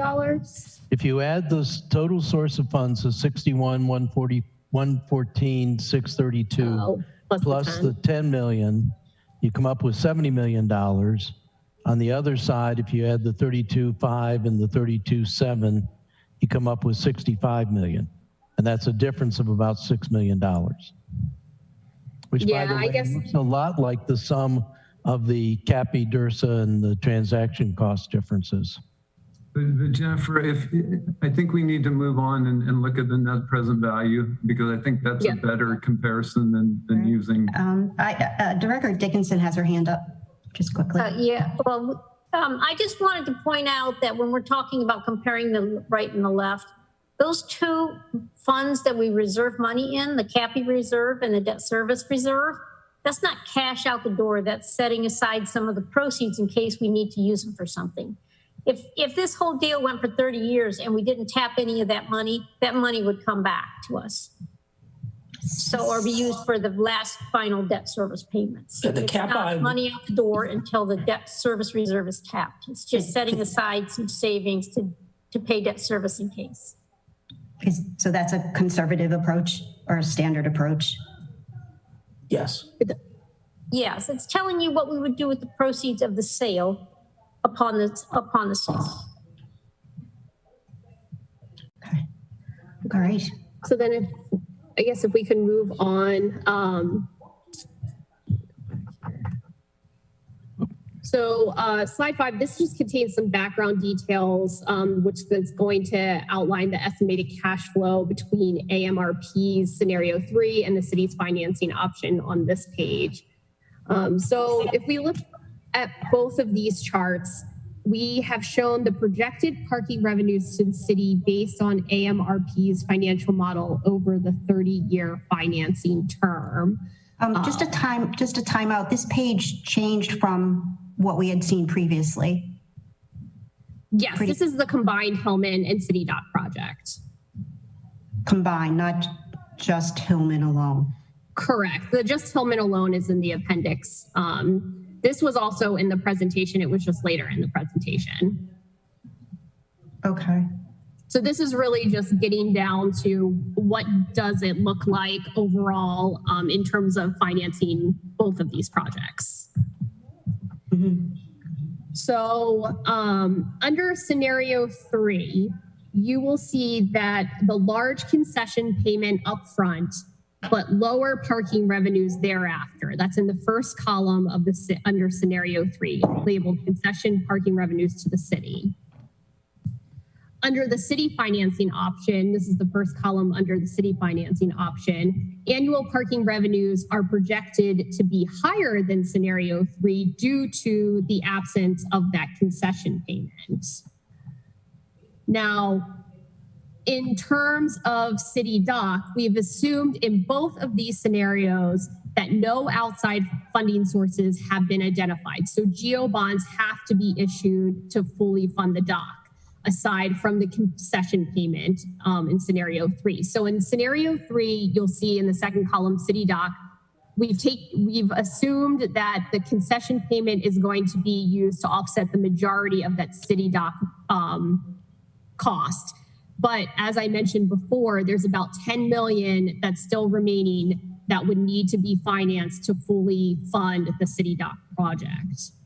That being said, in the city financing approach, we have assumed that GO bonds are being issued both for Hillman Garage as well as the city dock project, given that there's no concession payment whatsoever. What does that do with our bond capacity? So we'll get into that in a second. Alderman Gay, quick question. You have your hand up? Alderman Gay? You're on mute. I'm sorry, I thought you couldn't hear. So just jumping back to our point about the first columns, understanding that we would receive the concession payment in the beginning, that would be lower the parking revenues that we've received. Under the city financing agreement, though, although the parking revenues would be higher, those would be solely restricted to transit spending, correct? Am I to assume?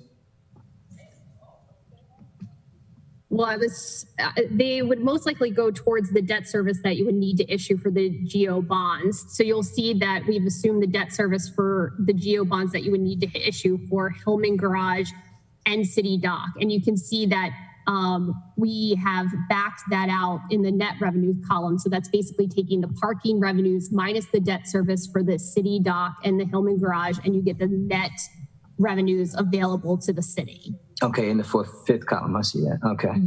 Yeah. And so then, we took those net revenues and we did a present value calculation of that cash flow, which takes into account the time value of money. So, and when you look at that present value calculation, the difference is very minimal, only about 1.4 million. And this is really due to the fact that $1 today is worth more than $1 in the future. And you get that full realization of that concession payment in scenario 3 as compared to the future parking revenues. So even though the cities, those revenues look pretty exact. Where did they come from? Are they escalated, et cetera? Those are based off of, sorry, go ahead. No, please. I was going to say, those are based off of the AMRP's financial model. We took those from their financial model. And they in turn took them from a study and analysis done by Walker Parking Consultants, who is the preeminent firm in the industry in doing those studies, which is not to say that it's anything other than a forecast, but it it does have the an experienced firm doing the forecasting. So, and then that's correct, Joe. I was just going to say that we use them around the country, and they're very well respected and can be relied upon for financing, which is important in this case. So when you look at the GO bond option, are those is the revenue coming from the same amount of spaces? I know in the AMRP in the first scenario, you had captured more spaces in addition to the Hillman garage. Are you doing an apples? I don't see how you could do an apples to apples there.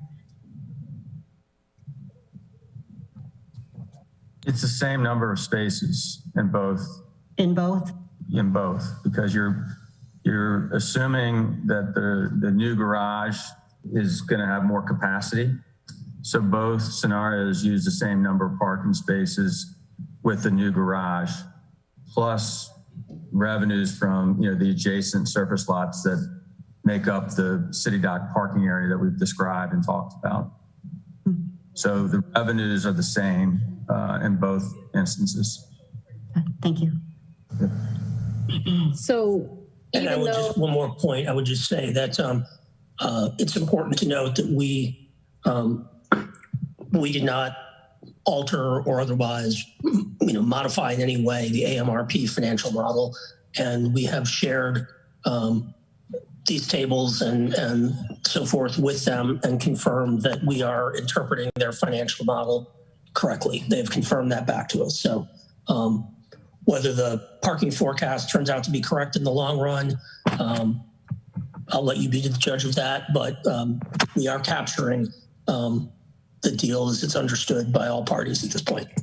And because you converted to present value, I'm assuming then that they're escalated each year? And by what? The parking revenues are escalated. It should be by 2.5%. Alderman, I saw Alderman Schottlemeyer first, but Alderman Gay as well. Alderman Gay was first, Madam Chair. Okay, Alderman Gay? Yeah, just two quick questions. I think back to my first question, just for clarity. David, if you could answer the revenues in the fifth row on the city financing go bonds, that money would go, what uses would it be eligible for? Is it restricted is what I'm asking. Those are parking revenues. So they flow into the parking fund, and then any surplus in the parking fund is available for transfer to transit, depending on how much money is needed in transit. Okay.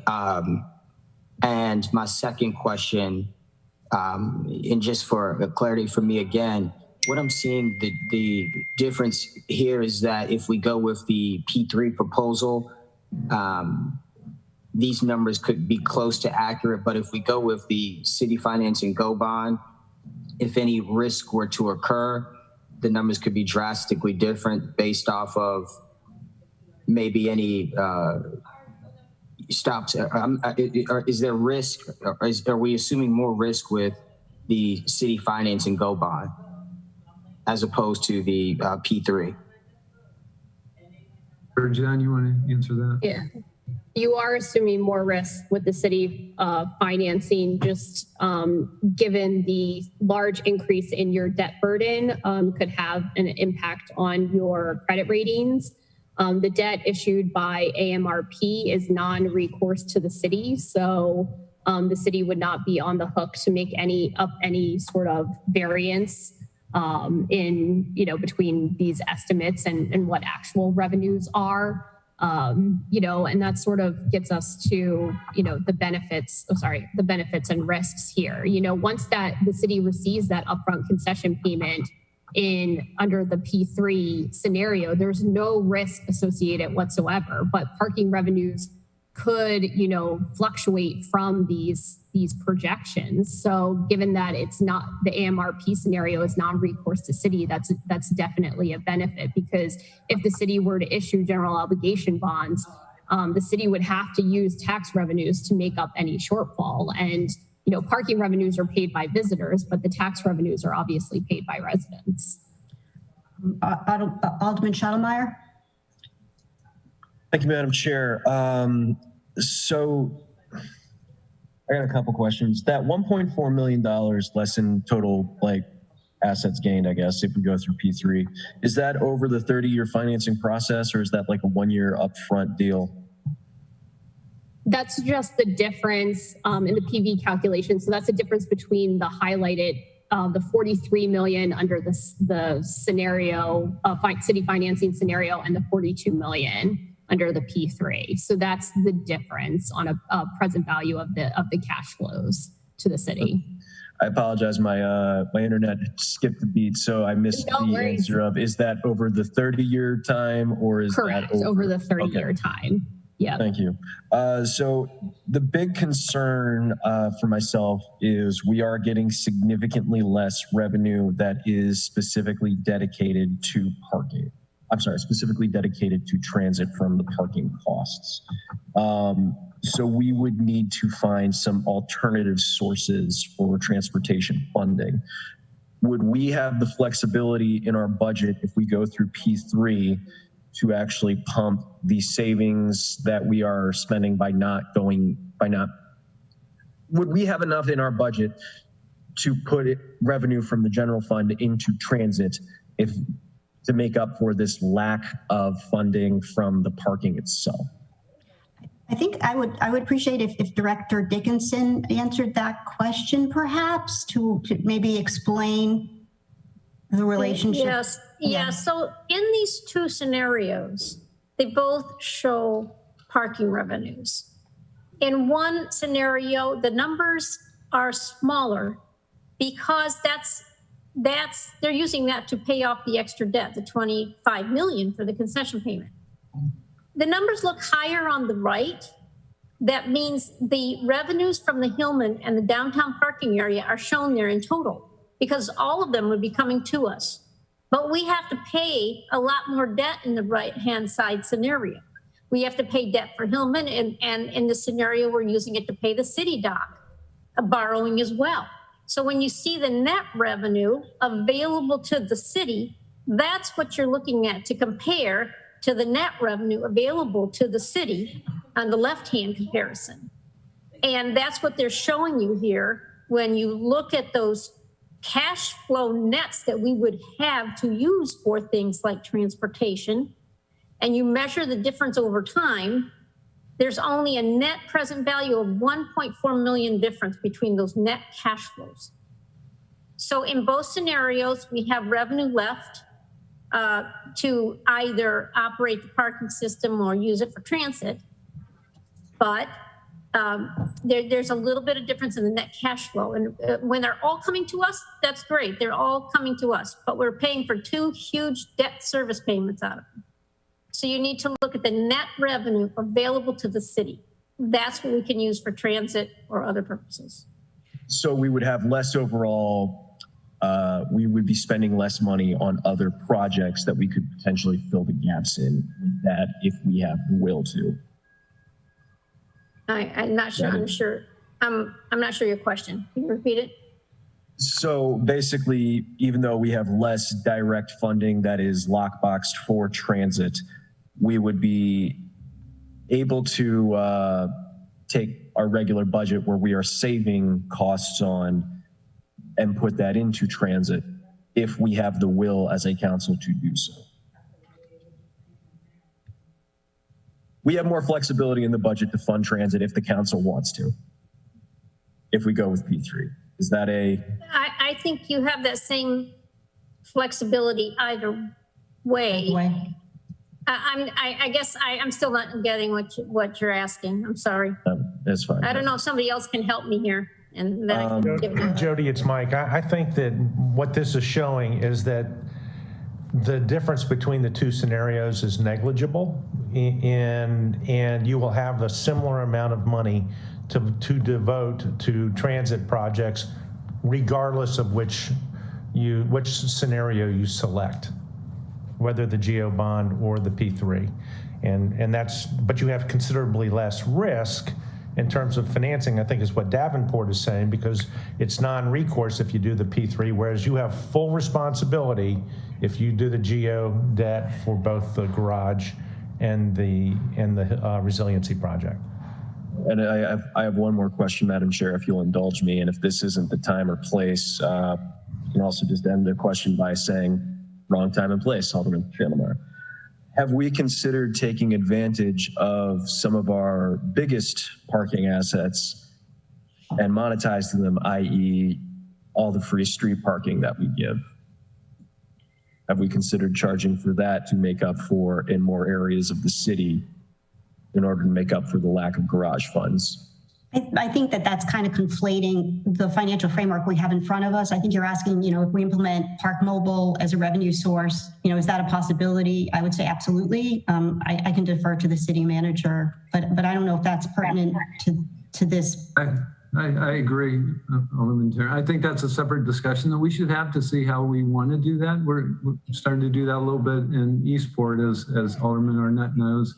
We're also looking at some of the neighboring streets around Hillman, at least during the construction, so that people don't move out into the neighborhood streets from parking in Hillman during construction. But yeah, I think we should have that discussion to see what opportunities we have in the future. All right, I apologize for bringing up a non-relevant subject then, and I'll yield the rest of my time. It's something long overdue. Just a quick question to Director Dickinson. Are you showing the math, on the right-hand side? Is it, I just want to know reality. Can we borrow that much? Probably. That's a good segue, actually. Yeah, probably. But the difference in the cost of borrowing, we borrow the 35 million total on our own books for City Dock. That's going to put us over our policy for debt service payments. And I think it's going to affect our ratings in some way. And I think that's what Joe is going to move on to talk about what would happen if we try to borrow all that money ourselves and put it on our own balance sheet. And just real life too, does it have impact on the other projects in our capital budget? City Manager Jarrell? Potentially. I mean, we definitely have a debt ceiling that we want to hold to, and future projects it would be difficult to fund them via a bond issuance if we use all of our capacity for these projects. So it would take a whole reevaluation of our capital projects going forward. I think so. Okay. Time check. We're at 12:30. Probably mostly due to my interruptions, but we'll just keep going. Okay.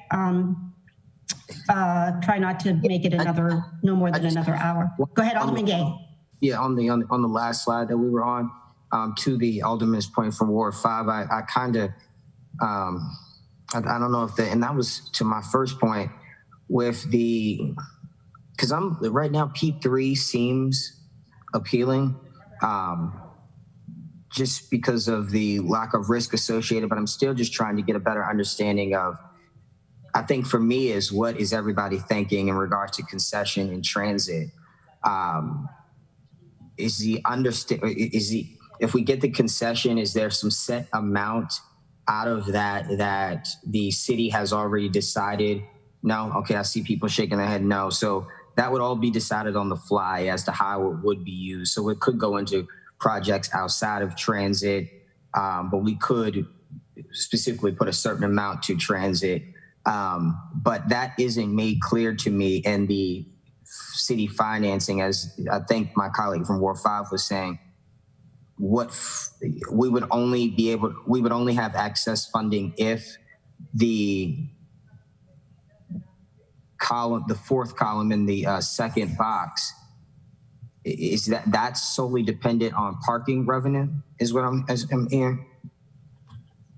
Or is that for the first box? You were saying one of those is solely based on parking revenue and parking predictions. Doesn't that correlate back to the waterfall? Yearly waterfall, City Manager Carroll? Which was the black line that we looked at? Yeah. Okay, so I'll maybe have to I don't know. I'm asking City Manager. Correct. Yeah. The parking revenues to the city are net of, in scenario 3, net of the debt service and operations and maintenance that CBRE had spoke about earlier.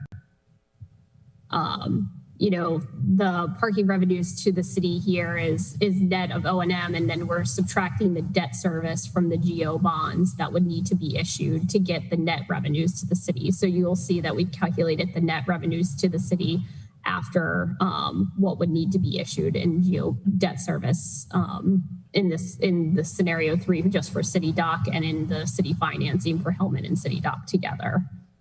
But as we mentioned before, when you take a present value calculation of those net revenues, it's very minimal. So really no difference. I have a constituent asking on why the 2% on the present value calculation. The 2% discount rate, the logic behind that? That's what we have typically used, looking at sort of CPI growth. So we typically look to a 2% discount rate. Thank you. Alderman Tierney, we did a sensitivity analysis on that, and if you use a 3% rate, then it flips these. So in that case, then the PV or the P3 it has a higher net present value because of the upfront money. So if you change that from 2% to 3%, it favors the earlier money, and so the P3 would have a higher value. Right, money in hand again. Yeah, got it. So if there are no other questions, just there was one more slide I wanted to cover in terms of rating agency considerations. The city currently has high grade ratings of AA1, AA+. But if you go with the AMRP scenario, any debt that's financed by AMRP for the Hillman Garage would not be considered debt of the city. So that would not be considered in the city's debt burden because the city would not be on the hook to, there's no guarantee or replenishment of reserves from tax revenues. If the city were to issue general obligation bonds, though, for Hillman Garage and City Dock, one or more of the 3 rating agencies may consider the parking not essential and could include that debt in your debt burden. And the city already has a higher debt service to expenditure ratio. And just looking at the current capital plan, that doesn't necessarily consider these borrowings. Debt service to expenditures is already expected to be above 10% in fiscal 25 and 26. And with issuing 65 million, it's likely that this ratio is going to increase higher than the 12% policy ceiling. And an above average debt to expenditure ratio could have a negative impact on the future of the city's credit ratings. So, and I know that there were a few questions out there in terms of, we received some questions about the bond market and what if there was a delay in the decision. So just wanted to say, aside from an initial month or two, like when the pandemic, started, and markets seized up, rates have remained at or near historical lows, and highly rated issuers such as the city have been able to access the market as you did for your bond sale in October. However, interest rates have risen since the beginning of the year, and the expectation is that should continue given that the Fed has signaled that they're likely to have multiple rate increases over this year. So if the city delayed approval, interest rates could rise and in turn could potentially negatively impact the amount of the concession payment to the city. So just wanted to provide that response because I know the question had been asked as well. Let me, if I could, this is Joe again from Davenport. Let me just add one more thing to what Jen said. So at the bottom of this page, highlighted in the light green, we use the word could when talking about current or future rating implications. That's not trying to be crafty and hedge because we can't predict exactly what the rating agencies will do. But I can tell you that prior to joining Davenport about 5 years ago, Jennifer was a senior analyst at Moody's Investor Service, one of the 3 firms that rates your bonds. And in a prior life, I was a senior director at Fitch Ratings. And our ratings experience tells us that $65 million of debt on top of your current CIP is going to blow your debt ratios out of the water and put some pretty significant pressure on your ratings. Not saying it's an outright downgrade, that it's automatic, but pressure is the right word. And you fought long and hard to get the ratings where they are, and over a long period of time have resuscitated your ratings to the high grade levels that they are. And we think the go it alone strategy puts those potentially in some significant jeopardy. So I didn't want you to walk away feeling like we were sort of hedging it. I wanted you to have our direct thoughts on the matter. I think we do need to say, though, that we're basing this evaluation on not receiving any other federal funds on city dock, although there has been discussion about receiving such funds from the federal infrastructure bill, but this is all based on that not happening. And is that a correct statement? And is that a honest analysis of where we are right now?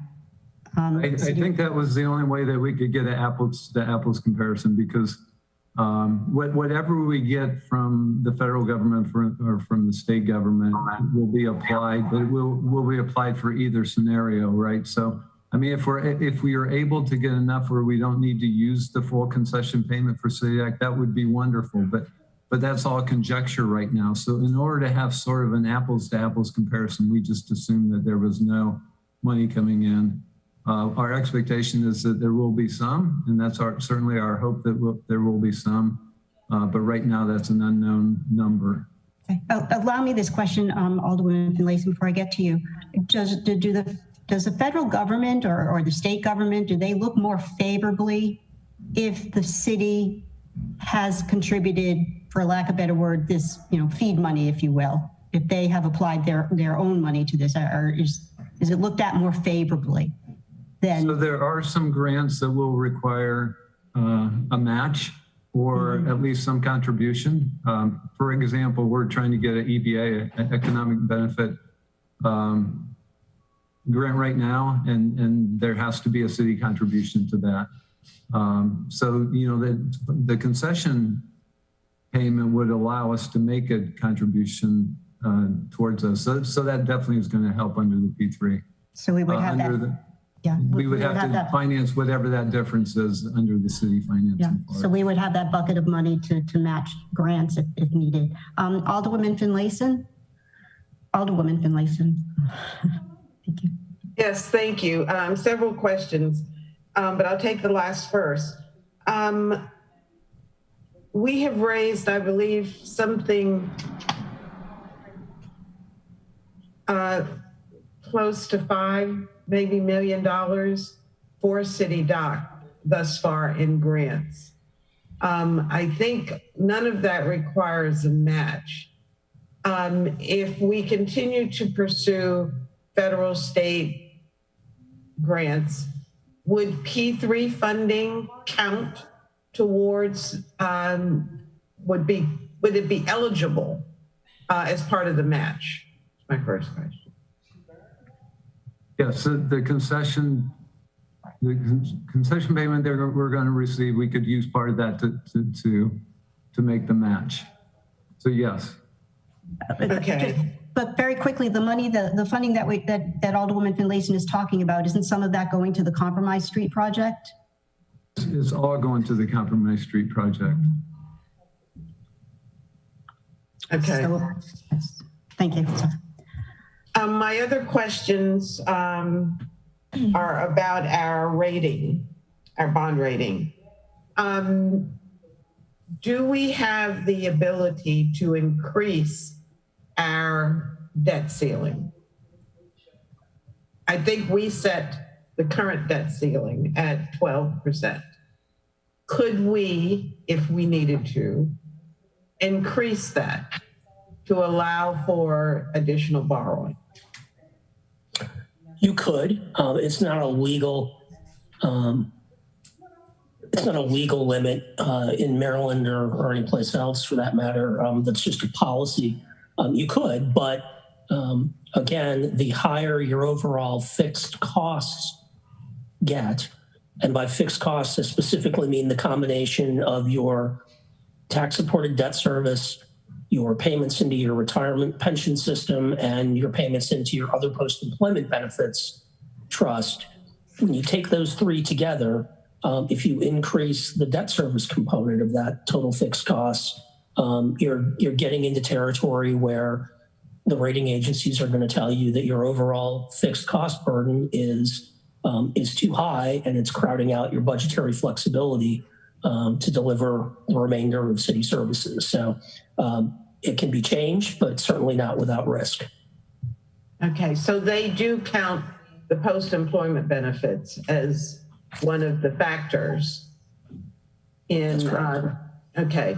I recall in the past when we were in a pretty bad place, and I think it was Moody's, but it could have been Fitch, who downgraded us, probably been 10 years ago. And they were very concerned that we have a plan in place to improve our financial standing, which we lived up to. And I believe contributed to our most recent enhancement in our rating.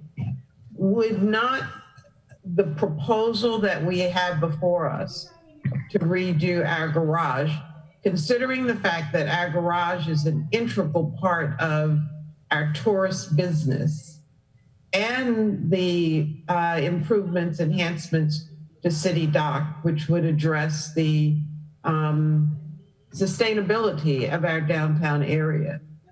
Do you feel, and I know this is a personal judgment probably, do you feel that the plannings for those two major improvements to the city would be frowned upon by the rating agencies?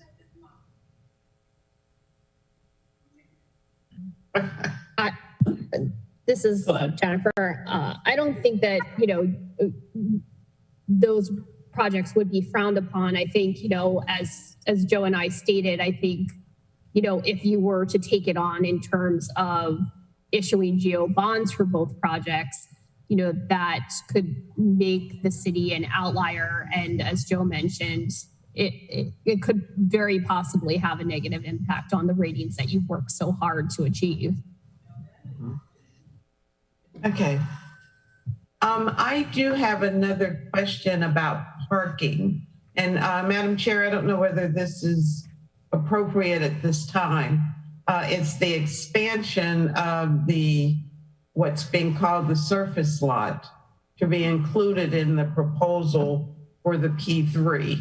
So should I hold on to that question until later, or I don't know when it's timely to ask that question?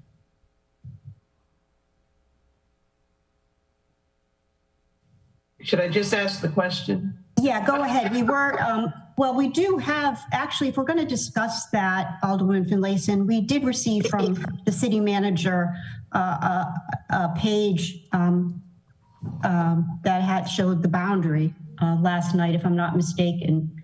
And I do have it.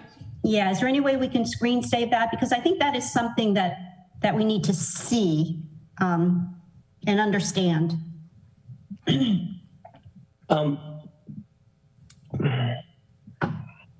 I don't know who's showing it.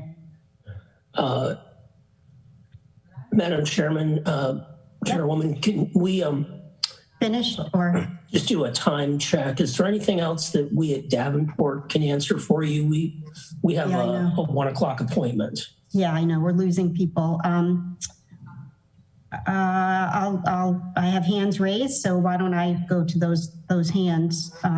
Let's hold on the parking, because I think that's more CBRE can explain that. And Alderman Arnett, did you have your hand up for Davenport? I took it down in deference to Davenport. My question is more along the lines of Alderwoman Finlayson's. Okay, and am I correct, and CBRE can answer that, City Manager? The additional one. If Jennifer and I need to split up, I can probably stay on for a while longer, but one of us has to go to this 1 o'clock call. Okay, if one could stay, that would be great. We'll try to conclude in a half hour. I can't judge this. We have the map. We have the map of the surface areas, and maybe I know you have it. Maybe we could put it up on the screen if you'd like to see it and talk about it. Yeah, Alderman Shalma, do you have to get your question in before then, or is it about parking? It's a question I believe we need Davenport for, Madam Chair. Yeah, and somebody please do, maybe the city manager do a summary of what this is, and how this is a little bit different than what we probably thought in the RFP. So my understanding of this deal is that we are taking a pretty significant amount of loss in parking revenue itself in order to avoid paying higher debt overall and avoid risk. The total loss in revenue over the 30 years is 1.4 million when balanced out with like debt expenses. Is that a correct understanding of it? Yes, on a present value basis, the difference between the net cash flows between the two scenarios is just about 1.4 million, so very minimal. Yeah, and I apologize on, you have the same page number for a different subject, and in your presentation at the closed session, you did a comparison with just the garage, which showed a very substantial difference, a 30-year projection. I'm not sure if we should talk about that as well. I didn't want to lose that. We don't need to talk about that because that's really not applicable. Go ahead, Brooks. Along with timeline questions, which I won't delay Davenport with, one of the big things is, does that $1.4 million loss over 30 years, does that get balanced out by a likely potential risk that would occur if we do this ourselves? Yes, I mean, as I see it, I see it like car insurance, where I save money if I don't have it, but there is a likely risk of me totaling the car and being on the hook entirely for that value. So what is a likely risk that can occur that $1.4 million loss in revenue would cover? And is that what's the likelihood of these incidents happening? Well, I mean, I think the fact that, the debt under the Amrp scenario is non-recourse to the city, I think, that, takes risk off the table for the city in terms of the Hillman Garage project. In addition, it only, you only potentially only have $10 million that you might need to issue if you don't find other outside funds for the city dock project.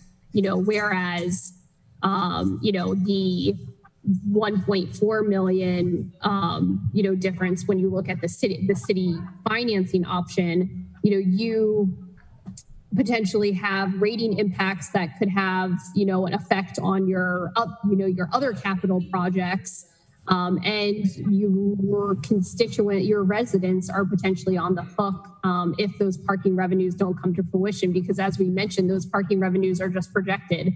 They're not guaranteed. They're just projections at this point. And Jen, this is Mike, but it could, if we change the discount rate to 3%, it could easily flip. And all of a sudden that $1.4 million is no longer a loss at all. And we have been very conservative in projecting, or Walker, I should say, has been very conservative in projecting the rates over time. So, we've used the very most conservative base case. And I think those numbers could change. I'm certainly not guaranteeing it, but they could change. Correct. Thank you.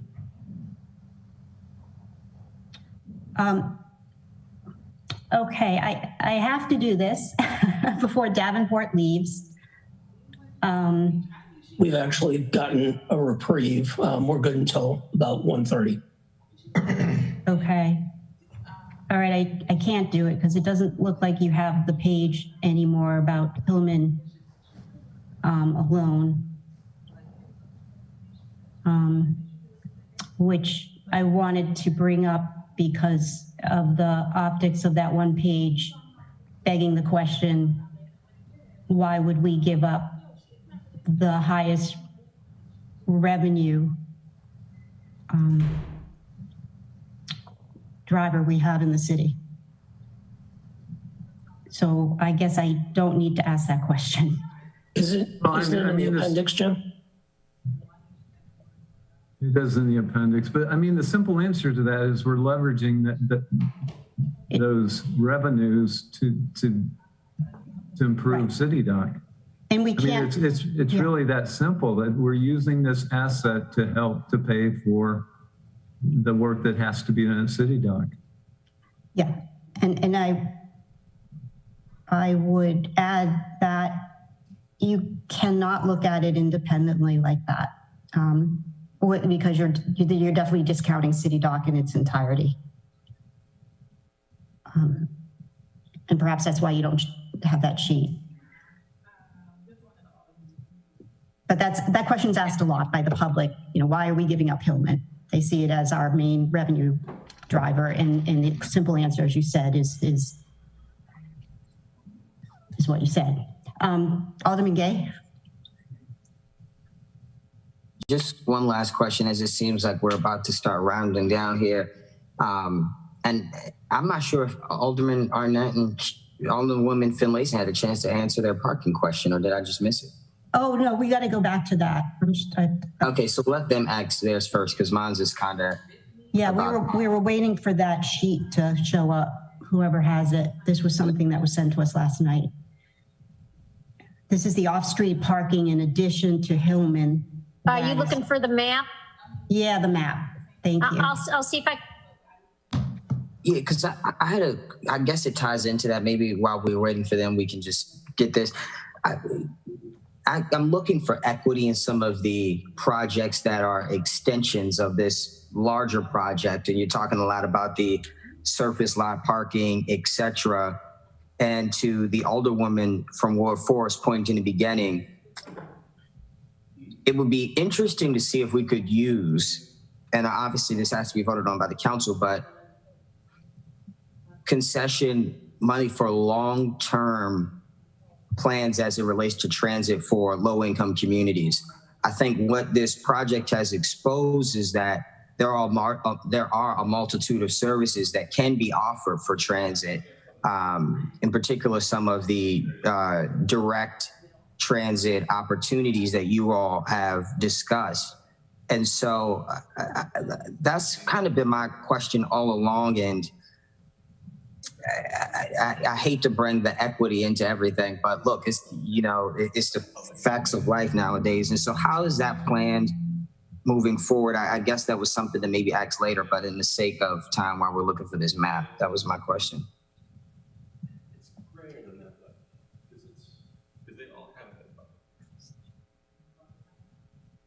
Okay, so could someone explain the genesis of this map? And is it part of the 30-year deal, for lack of a better word? Baker Trouty, do you want to talk through this, or? Yeah, I mean, this Alderwoman Tierney, excuse me. No problem. The map that I think, I apologize if I'm wrong about it, but this is the same map that was in that feasibility report from AMRP from last summer. And this was sort of expanding the parking area to support both these projects. And so this was something that they generated May, June of last year after Walker had made their initial findings known to them. And so this was so for the public, which was that the new garage in and of itself, 590 spaces was not sufficient. Correct. That's correct. Okay, go ahead. No, that just sort of confirming like where it came from and why it came to be. It came from AMRP, and I believe it came at the same time as their feasibility report. And it came to be just to improve the economics and make both these projects more feasible for the city. And Trouty, I would ask, Jody, I think if I'm not mistaken, I don't remember the numbers exactly, but the vast majority of the revenue that we need to be able to support the projects still comes from Hillman Garage. You know, it's that's really the crux of the issue is Hillman is still funding it, but in order to jump the number up to get the highest concession payment and underwrite City Dock, they needed to add these additional revenues to be able to get there. Yeah, just for the record, in June, it was presented to us as a value engineering idea for the additional parking facilities. I would say it's more of a financing engineering idea to get the financing in place or the revenue in place to support the financing. But it was engineered this way to be able to, I will tell you, AMRP, you know, in all of our discussions with them, what they're trying to do is to figure out the optimum, most efficient solution to get you the most money that they can provide for the financing that would underwrite the City Dock project and still allow you to have $1 million of revenue that would be devoted to transit. So, you know, they really are, you know, they're, I would say, agnostic in how the financing happens. They're just trying to provide a solution at the best of their ability to provide that solution. And this was part of that. Mike, can you address the fact that the city benefits from all of the waterfall amount instead of the developer benefiting from outperforming of the revenues? It's sort of extraordinary, right?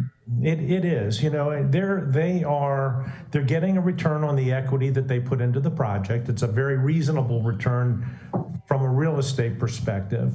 But then all of the money that flows through the waterfall after the expenses, as the performance of the garage increases over time, or you all choose to increase rates, which, you know, I generally think that they're a little low, but as you increase rates over time, all that money in the waterfall goes to the city.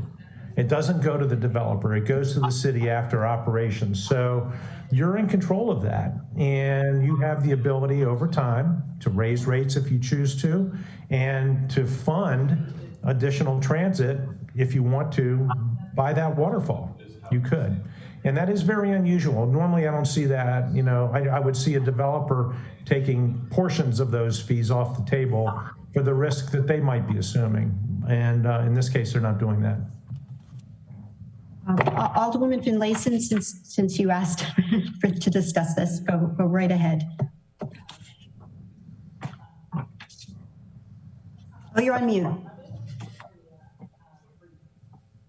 Sorry about that. I heard what Mr. McShay and Mr. Vaughn said, and it was my suspicion that the increase in the parking is all about the money. And my concern is the impact that this is going to have on the residents on those very same streets. Have we, and maybe I've missed it, have we seen a analysis of what revenues are generated in those spaces and how much additional revenue would be contributing to the P3 contract, and what the impact is going to be on the residents who live there? What's the other option for them other than paying to park on the streets where they live? So can we hear the plan for the parking additional spaces that are being taken around Maryland Avenue and King George and Prince George, the only streets that are labeled as Maryland, but I assume the other streets also.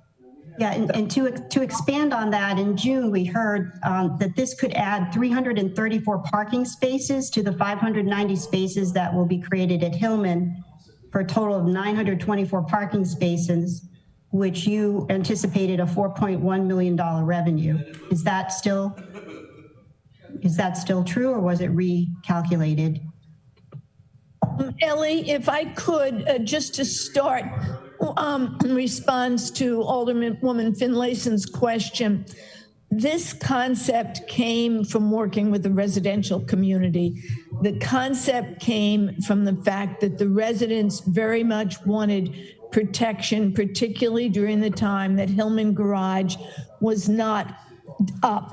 And in working with Ward 1, the decision was that Park Mobile, by putting, they're not meters, but apps in the community, what that would do is disincentivize visitors from parking in their neighborhoods. They park in their neighborhoods now, and they park for free for 2 hours.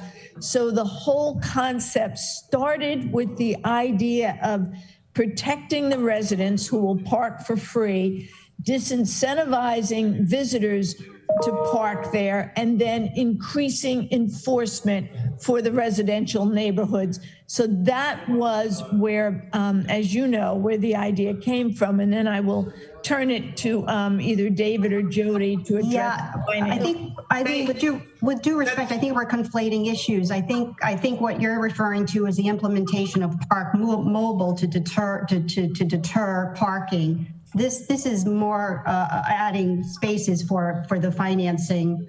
But it looks like Trouty can explain. The question from Alderwoman Finlayson was about why were we, there are two issues. One is the spaces for the financing, but the other is why were we adding basically what would be paid parking to spaces that are not? And that is the question that I am answering, that we're adding paid parking to protect the residents.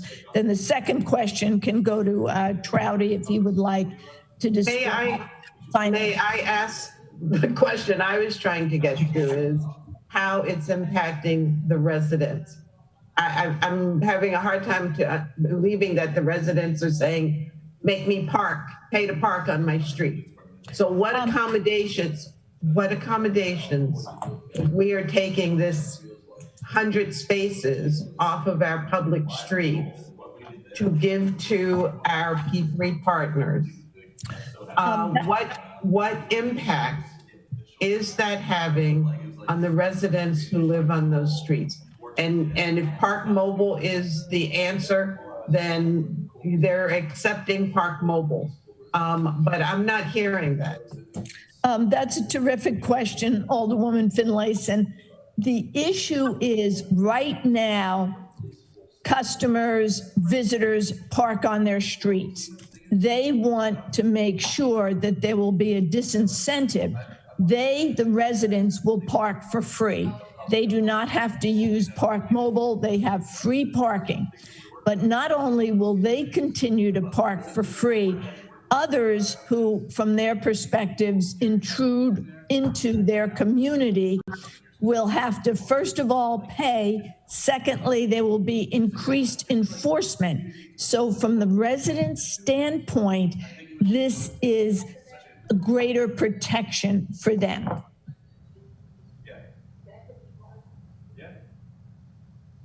How much of this map is Park Mobile? I think it's just the green streets that are currently, I think that's why they showed those. Those are the areas where it's paid parking right now, the green streets. So may I ask, what is the whole area that's outlined in red? It's Park Mobile. Are you talking about what streets are they? No, what is that area? What's encompassed in the area that's outlined in red? You'll have the Park Mobile. Is that all of the, why the red? Yes. State Circle's included, Church Circle, in addition to Maryland Avenue, King George Street, Prince George Street, East Street, all the streets are included. So I'm trying to understand what that represents. It was thought to be the area that's most influenced by Hillman Garage, and Hillman Garage being down, and wanting to coordinate rates and coordinate the whole asset with Hillman Garage. So that's how that was drawn. It's College to Prince George down to the water, and then the water all the way around to Church Circle. So the P3 will not have access to all the parking within that area. Aren't these the on-street parking spaces that we had to capture to get the better concession agreement? That's what I thought, but maybe that's not what this is. Yeah, that's what we were told. That's how the number got better. It's to provide the necessary. So lenders require certain performance, certain covenants, like debt service coverage ratio. So what Mike was saying earlier is that the majority of the debt, in fact, will be serviced by Hillman Garage. However, the additional revenues outside Hillman Garage are almost as collateral to allow us to get the best possible rate on our loan and therefore to get the highest concession payment we can. So a lot of those numbers are there to help provide the coverage for the debt service that we're taking on. Well, I think we understand the reason for it. I think we're just trying to understand exactly what area is going to be turned over to, the company. I just think we're trying to be clear on that. I know why it's being done. Yeah. But I just need to see, and the residents need to see exactly which streets we're talking about. And I have to go back to the feasibility report where you said that, or someone said that there could be 334 parking spaces added. So we need to know that, as Alderwoman Finlayson is asking. Sure.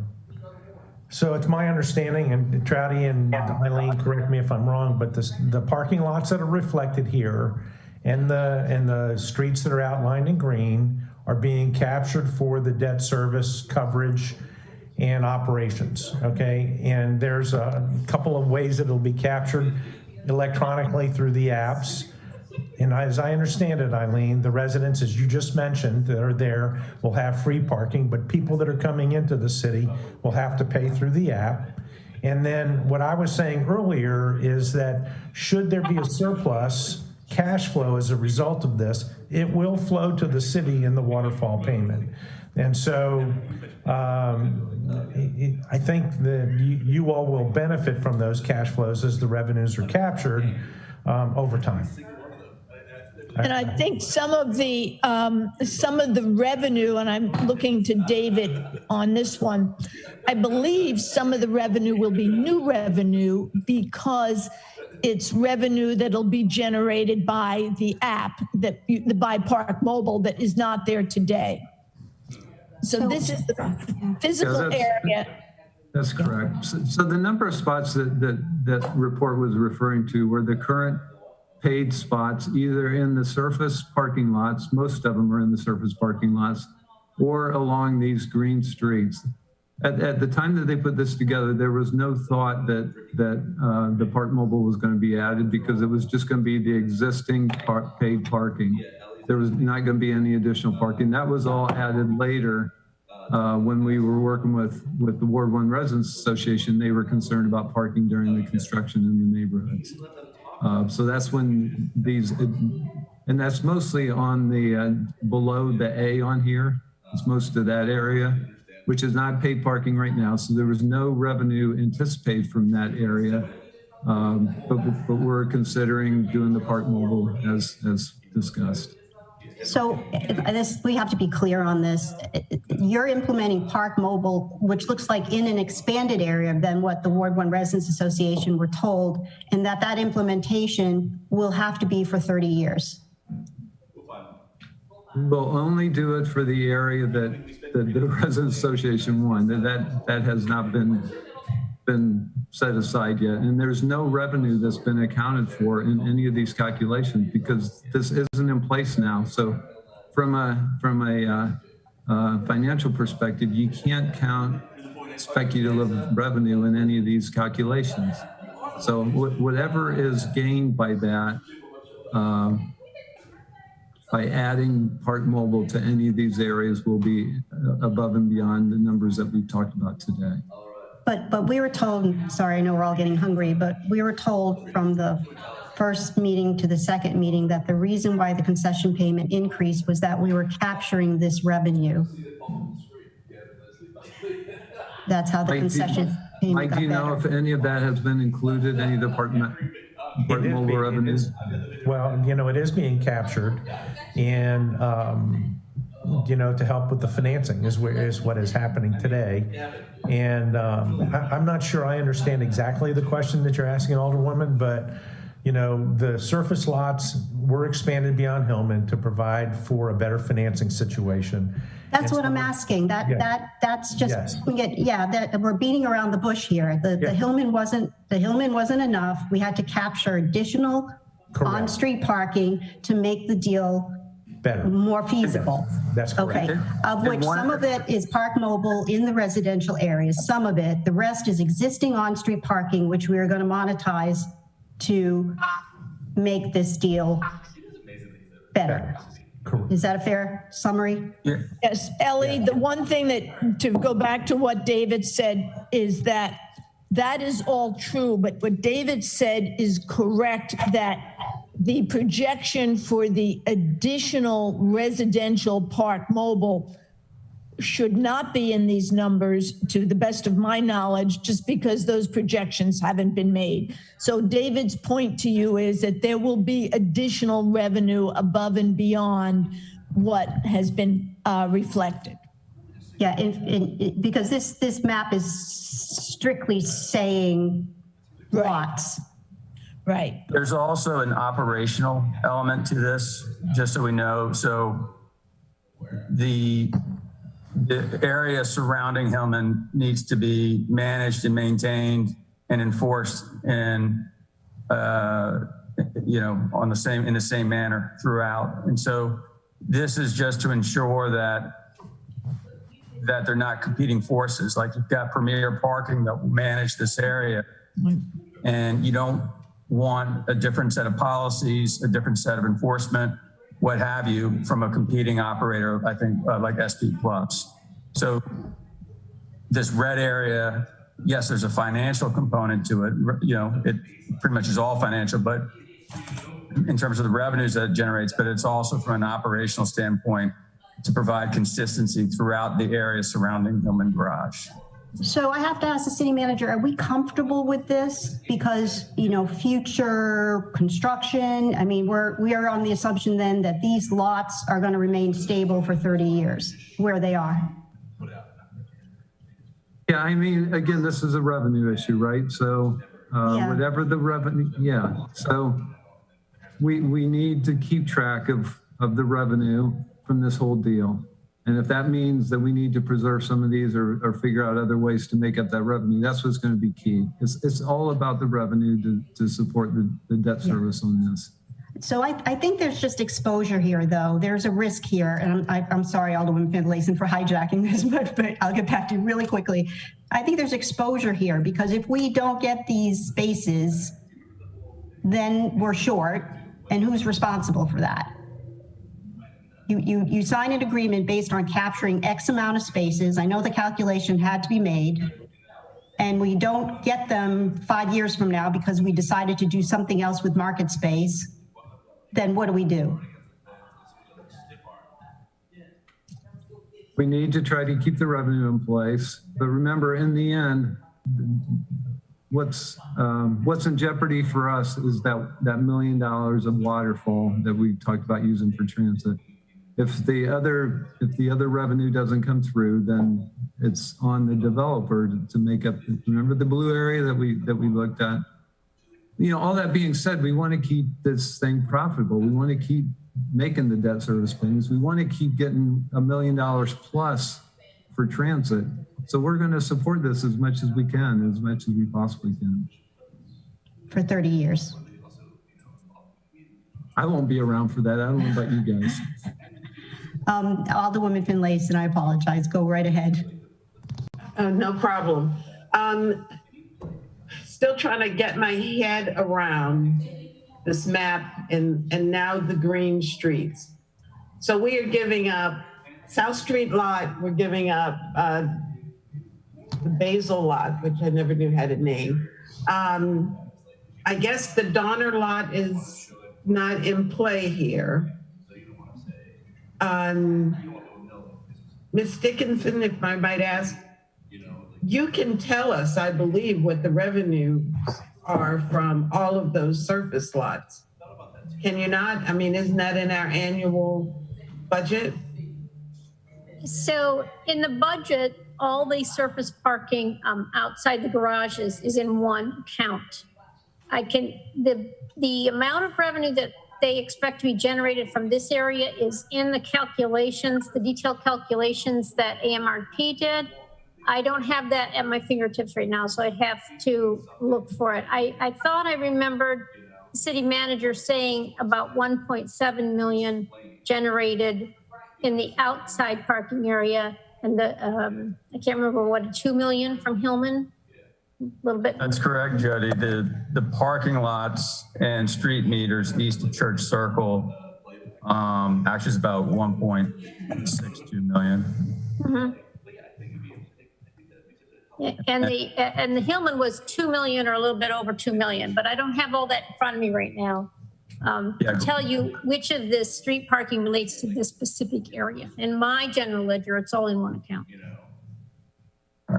Okay, I'm just trying to determine benefit and the detriment to losing these lots. And I understand the need to make this deal a workable one.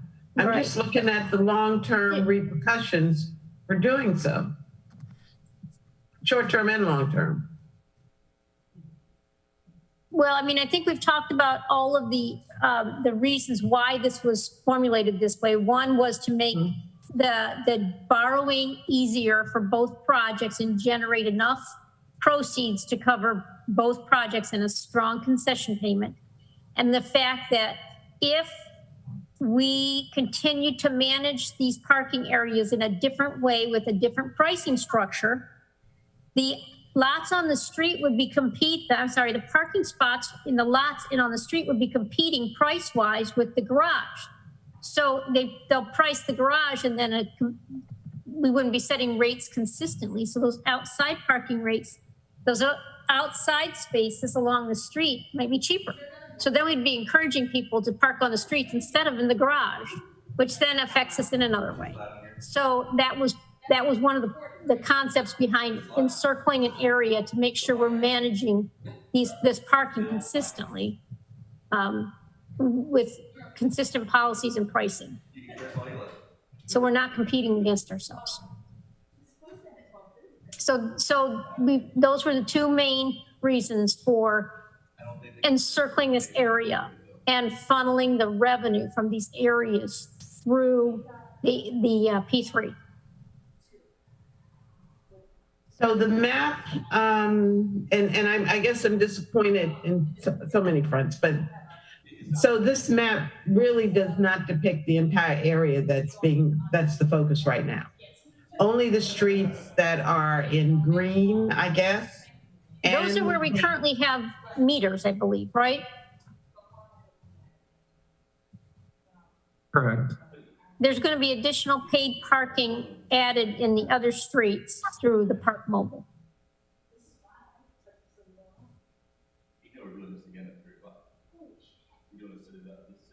Okay, thank you. Tierney, you're on mute. Yeah, can we ask about enforcement? The realities here that we have an existing parking company that enforces those lots now. Will Precision be taking these over as well? Yes. Yes. Go ahead. I'll let somebody else take the lead here, but yes. If Jody is correct, Premium Parking will be taking over the enforcement for this entire area. So as Trouty just mentioned, what you'll have is a coordinated program of rates, enforcement for the entire city dock, and now the area that will also have new Park Mobile, I say meters, but they'll be apps. So that will all be the same company, which will be Premium Parking, running the garage, running the enforcement, running the meters downtown, and the apps. So could we have the city manager address that, or the director of transportation? I mean, is there any exposure there in our relationship with SP Plus and our existing contract? So there'll have to be a contract mod done. They know about this. We've been talking and coordinating with them for months and months. So they know about this. They know more. They know about the. Okay. Yes, They know it's just about a matter of doing a contract mod to carve out this part of their responsibilities. So they'll still have all their other responsibilities. They'll have all the other parking garages, all the other street parking enforcement. They just won't have this. So it'll actually be a deductive change order to their contract to take money out that we won't have to pay for any longer. Okay, the public is asking, to be a text here that how is that enforced? In other words, I mean, who do they call, or is this? Quaco is working closely with them, Ellie, and all of that is being identified right now, and will be made available to the public. Okay, Alderman Finlayson, are you done with your question? Well, I think I do have one follow-up. So SP Plus is being told, have been told, that their contract is being reduced.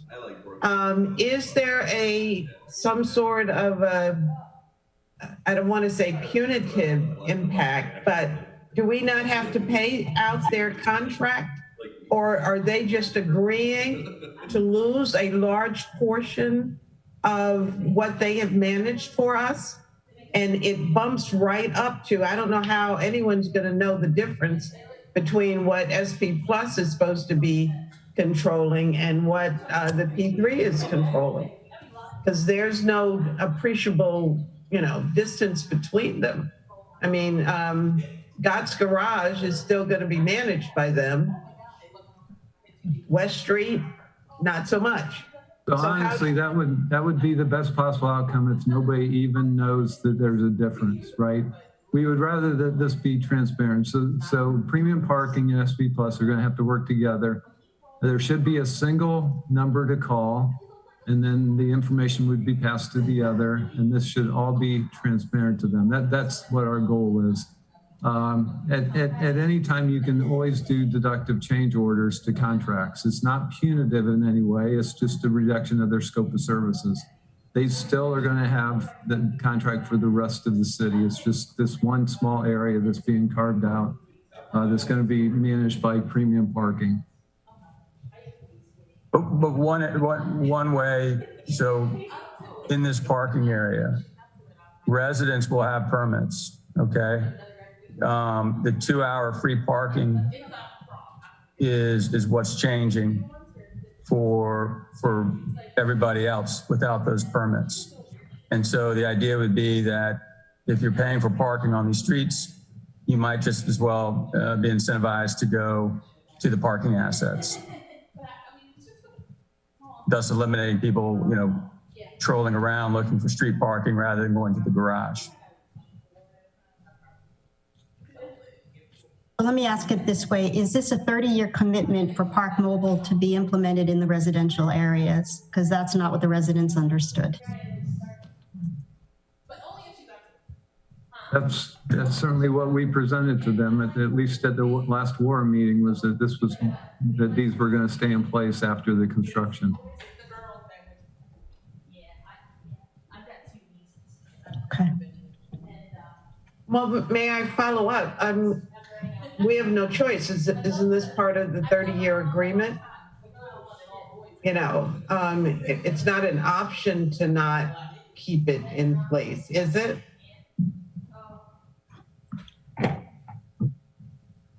Mr. Gerald? No, it's not. If this revenue was counted on the financing of the deal, then it's not revenue. We would have to make up that revenue elsewhere if this revenue was counted. So is it counted? You're saying if it was counted. I understood this whole thing was to add to the revenue picture. So. Charlie, can you weigh in on that? I'm sorry, Alderwoman Finlayson, please just repeat the question. Don't tell me you took a break to have lunch. I mean, I didn't take a break to have lunch. I did that 20 minutes ago. Or at least a second cup of coffee. Let me give you Chairwoman Liberty here. If you want to eat with your mouth, talk with your mouth full, it's absolutely fine. I'm doing it. Guys, I turned my video camera off about minutes ago to wolf down a sandwich. So, guys, but Lucky you. yeah, if I could, I mean, and again, for the residents, if they have permits for parking, and then for others, it's paid parking. You know, doesn't that benefit them? I mean, wouldn't that be? I mean, if I was a resident, I think I would prefer that.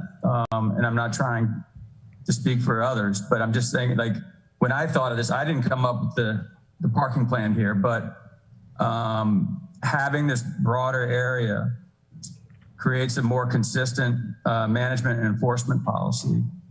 And it also, I would think, would potentially make parking more manageable if I owned a house or I lived in this district. But you know, maybe I'm reading that incorrectly. Well, I guess from my perspective, having two different companies monitor our streets in such close proximity does not, to me, sound like it's going to simplify anything.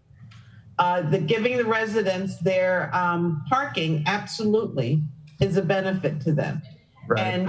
and protecting them so that others are not parking in the community. We've been fighting this battle for 20 years, for forever, really. So I guess my concern really is, it's one thing to give Hillman Garage to be operated by one person, but to branch out into our community streets and to our surface lots even that are not contiguous to Hillman seems to be, I mean, clearly the motivation is to make the numbers work. Right. But I'm not sure that that's going to benefit the community as a whole in the long run. And I asked Mr. Gerald to follow up because he sounded kind of tentative as to whether the chairperson has been saying 30 years, this is 30 years, you know, is that going to change? Does the contract say, you know, if it doesn't work to the benefit that you expected, will it change? Will these streets, lots be turned back over to the city at some point? Or again, we're talking 30 years. I will again repeat what I said. So if that revenue was counted towards the revenue of the project, then it will need to continue through the life of the project, which is a 30-year concession agreement. But Mr. Darrow, you said if. So is it or is it not considered part of the agreement? That's what we're trying to get to. I can certainly check and get back to you. That's why I was asking the experts if they knew if it was included. I personally do not know that, but we can check and get back to you. As the assets are pledged for 30 years. As far as Premier Parking's O&M contract, I don't know if they are given a 30-year contract or if it's in 5-year increments. It's 5-year increments according to the draft. Okay, that's what I thought. Agreement so far that AMRP hires, first off, premium parking. That's their first intended. They sign a 5-year operations contract with them to operate this area encircled in red and the Hillman Garage. And then every 5 years, they can terminate that contract and go with another provider if it's not working. But the main point is, your question, Alderwoman, is that this parking area, it's a 30-year commitment, regardless of managing, you know, the assets. And I would imagine for the community, the big difference will be once you cross over that red line, presumably there is a 2-hour free parking, and you'll see that in the signs. I grew up in Alexandria, and you know. And to another concern, and I think Eileen would be better to talk about this than I, but they're working on our transportation department and SP Plus and the contacts we have at Premium Parking are working on ways to make this as seamless as possible for the people that are parking in these streets. For instance, if you get a citation for parking where you shouldn't, who do you call for assistance, that type of thing. they're trying to figure out how to coordinate websites, that kind of thing, so you know which company you're dealing with, because it does demarcate, include, you know, one street over will be a different, in some areas, one street over will be a different parking enforcement system. So they're working on that, putting together that plan. And like I say, Eileen knows more details on that part than I do, but. Well, thanks, Jody. And that will give us an opportunity to plug the city's beautiful, terrific, brand new website, accessannapolis.com, which went up, I believe, this past weekend.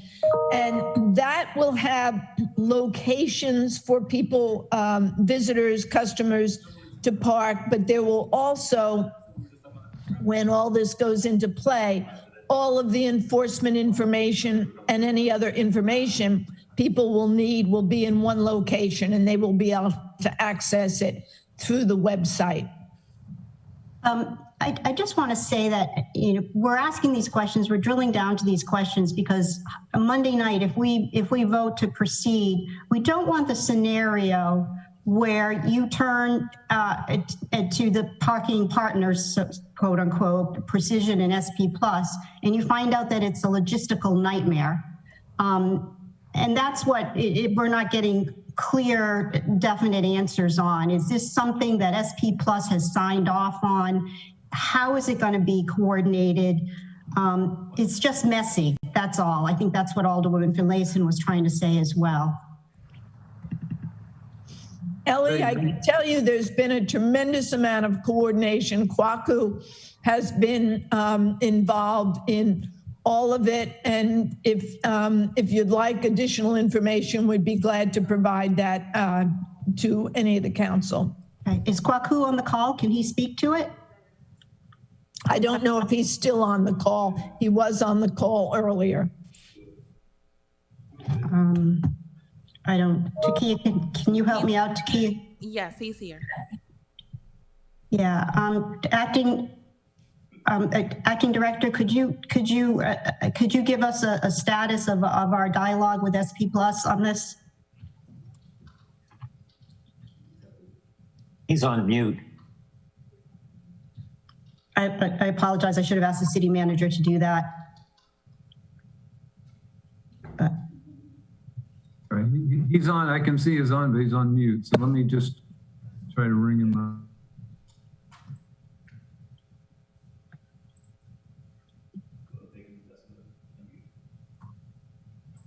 This is when granola bars come in handy.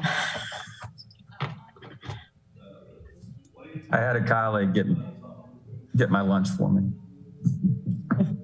Lucky man. I know I'm lucky.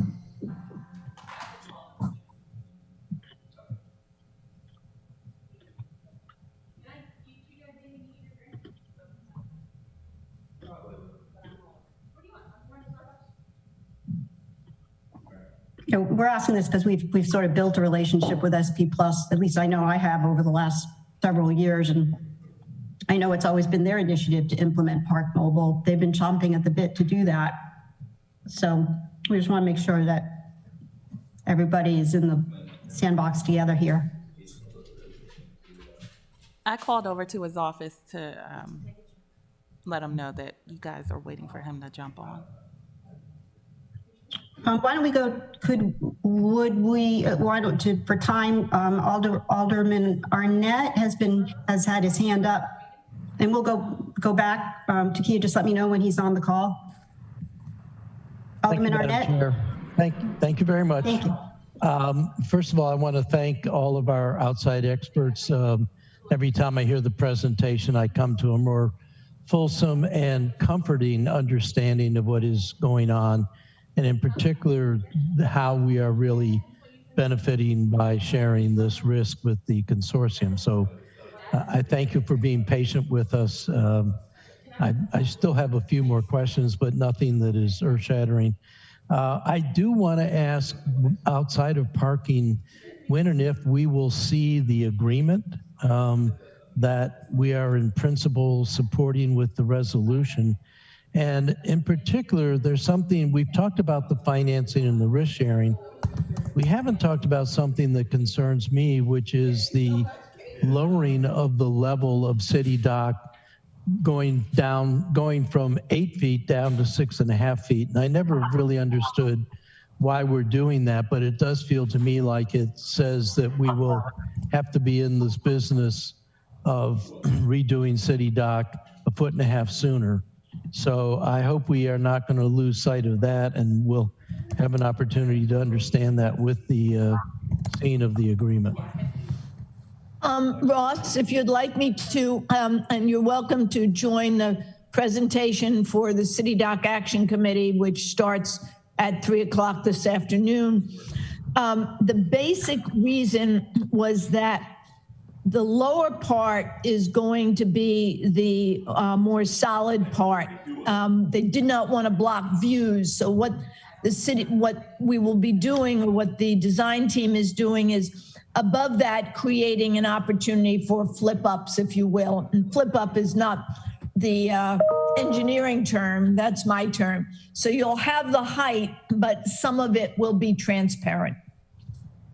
I'd love to join if we're going to be done with this meeting by then. We have Kwaku. Okay. Yes, Acting Director. Dua. Hi. Hi. Yes, Kwaku, or the question is how is our coordination, or how do you anticipate the coordination with SP Plus and Precision on the implementation of these, of enforcing and capturing these on-street lots for this proposal? Has SP Plus agreed to working side by side with Precision? Can I say it's premium? I don't want to confuse anybody. Sorry, yeah. It's premium parking. I don't know where I get Precision. I don't want him to get confused on what you're talking about with Precision. My past life. Premium. Yeah. Thank you. Okay. Yeah. So, Dr. Duar, could you just tell us about how your dialogue is going with them? Yeah, we have informed SP Plus of the fact that the map that shows the area that shows those off-street parking, they will no longer have the responsibility for that. My understanding is that they are willing to work with the city, and SP Plus has asked for a meeting with the city manager, which we are yet to schedule, to go over the details of what needs to be done to ensure coordination between premium and SP Plus parking enforcement. So that's where we are yet to have the meeting to go over any logistical issues that may come up before the implementation. Okay. All right. Alderman Arnett, was your question, was that in regard to the parking, or Alderman Schottlemeier? My question was outside of parking. We, as the city manager said, we are concerned about what this will do driving parking across the bridge, but we're already working on our own arrangements with a lot of very valuable help from SP Plus. Okay. All right. Alderman Schottlemeier? Thank you, Madam Chair. So I want to touch again on parking in the neighborhoods, et cetera. But first, before I make a point now, I really like the putting meters or park mobile or whatever we want to do, making visitors pay to park on our public streets has been shown to decrease the amount of people who then go and park on the public streets. It is a very good policy to have.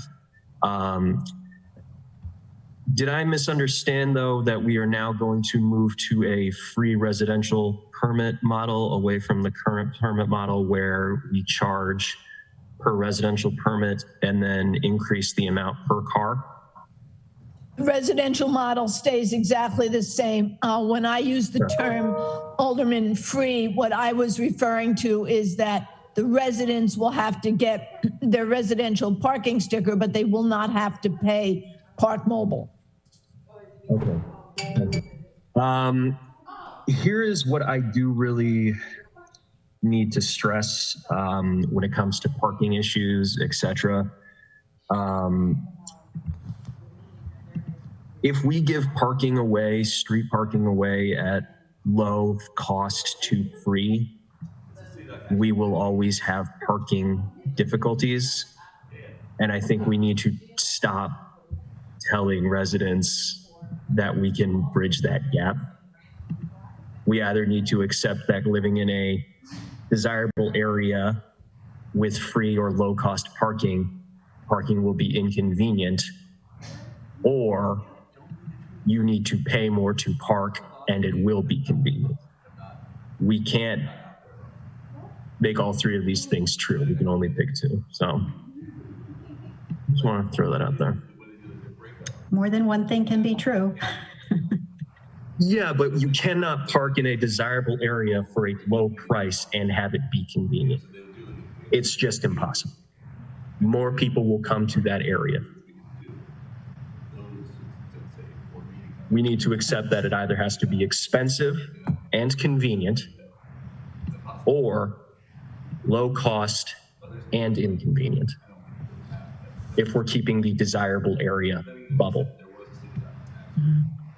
Okay. Anyone else trying to say otherwise, it's a fantasy. And if we are saying this to our residents, we are, whether we know it or not, buying and giving them fuel for that fantasy. So getting back to this calculation, then the parking rates, I assume, then were remaining the same. And then if we escalate, or if we increase Park Mobile just to deter residents, hopefully that would be part of that would be additional revenue, if I understand this math correctly, City Manager. Because I don't know if we set the Park Mobile rates yet or not. Are you eating a sandwich? Sorry, I was stretching my legs a little bit. I was sitting in this chair. Yeah, no, we have not set those rates yet. So those will be set over the coming weeks. And there will be additional revenues. That's correct. That's right. Thank you, Nathan. Thank you. Oh, I have one more question, actually, Madam Chair, if you want. Sure. So have we considered just getting rid of S&P then, instead of trying to have them work together with premium, which I think is going to cause a lot more hiccups than I don't think time out. No, we can't talk about that. Okay. Okay. So I think we can circle back if why don't we? Oh, Alderman Gay, you had your hand up? Yeah, my question wasn't answered. So if we could just, before we move on, you had a good question. You had a good question to walk it through, to walk through something. Yes, please do. Yeah, and so it was just as it relates to the concession. One really is the resolution amendable, and as it relates to equity in the transit around, how can that, has a plan been thought through? How can we use these funds to better our transit system or the integration of the on-demand? I don't think that clarity was touched on at all within this meeting. And so I needed those things. Okay, who can, City Manager, who's best to answer that? Well, I'll start, and then maybe Dr. Doolin may want to add a little bit too. So, the purpose for the concession payment, the way this is all structured, has always been to use it for city dock first. What we're hopeful for is that we're going to get enough grants that we'll have some extra revenue there that we can apply towards things that the council may desire, like changes in transit or improvements in transit. I guess what we need to figure out is this is a one-time revenue, and so it would ideally be used for one-time costs. So maybe a study or maybe some additional equipment or things like that could be purchased with this extra revenue if we have any. And so with that, I'll turn it over to Dr. Dua so he can offer some things that maybe would benefit from having this extra revenue, but if it is available. Okay, sure. In terms of one-time revenue for any improvements here, what we're looking at right now is the additional funding for battery electric vehicles. Currently, both FTA and MTA actually do finance the acquisition of buses at the level of the price of a diesel bus. In this particular case, we get a grant is for the price of a diesel bus, around say $400,000.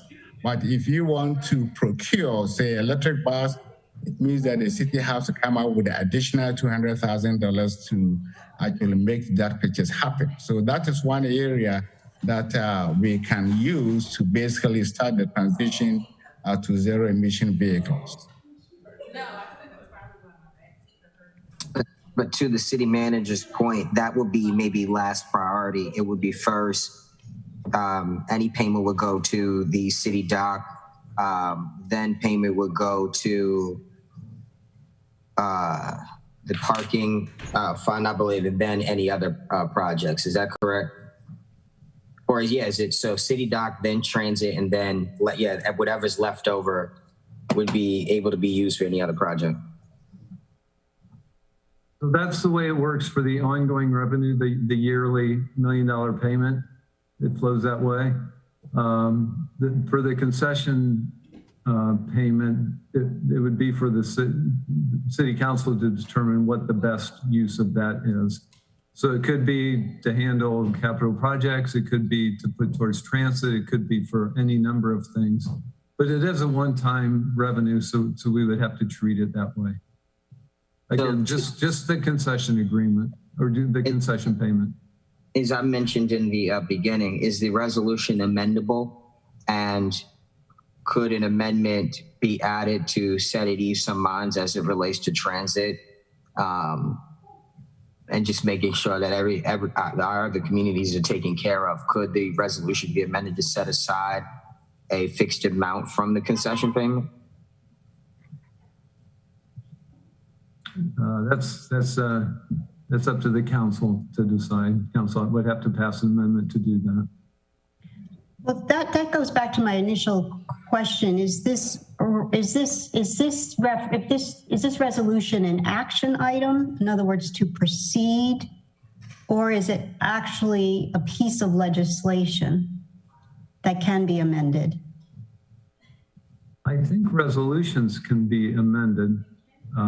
So I think that could be added. I know we talked about a lot of amendments to the erosion sediment control resolution. So they can be amended. Again, it would just be to express support of the council for looking at other options if the money isn't all needed for city dock. That would be my recommendation.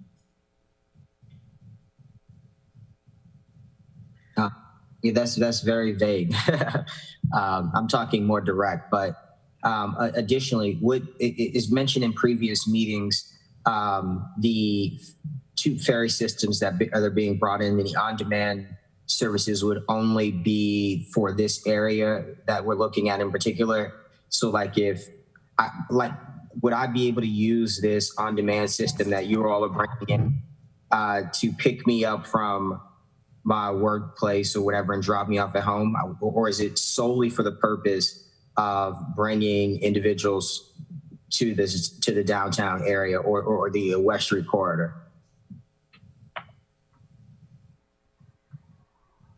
See if Eileen was going to jump in because she's worked a lot more with them.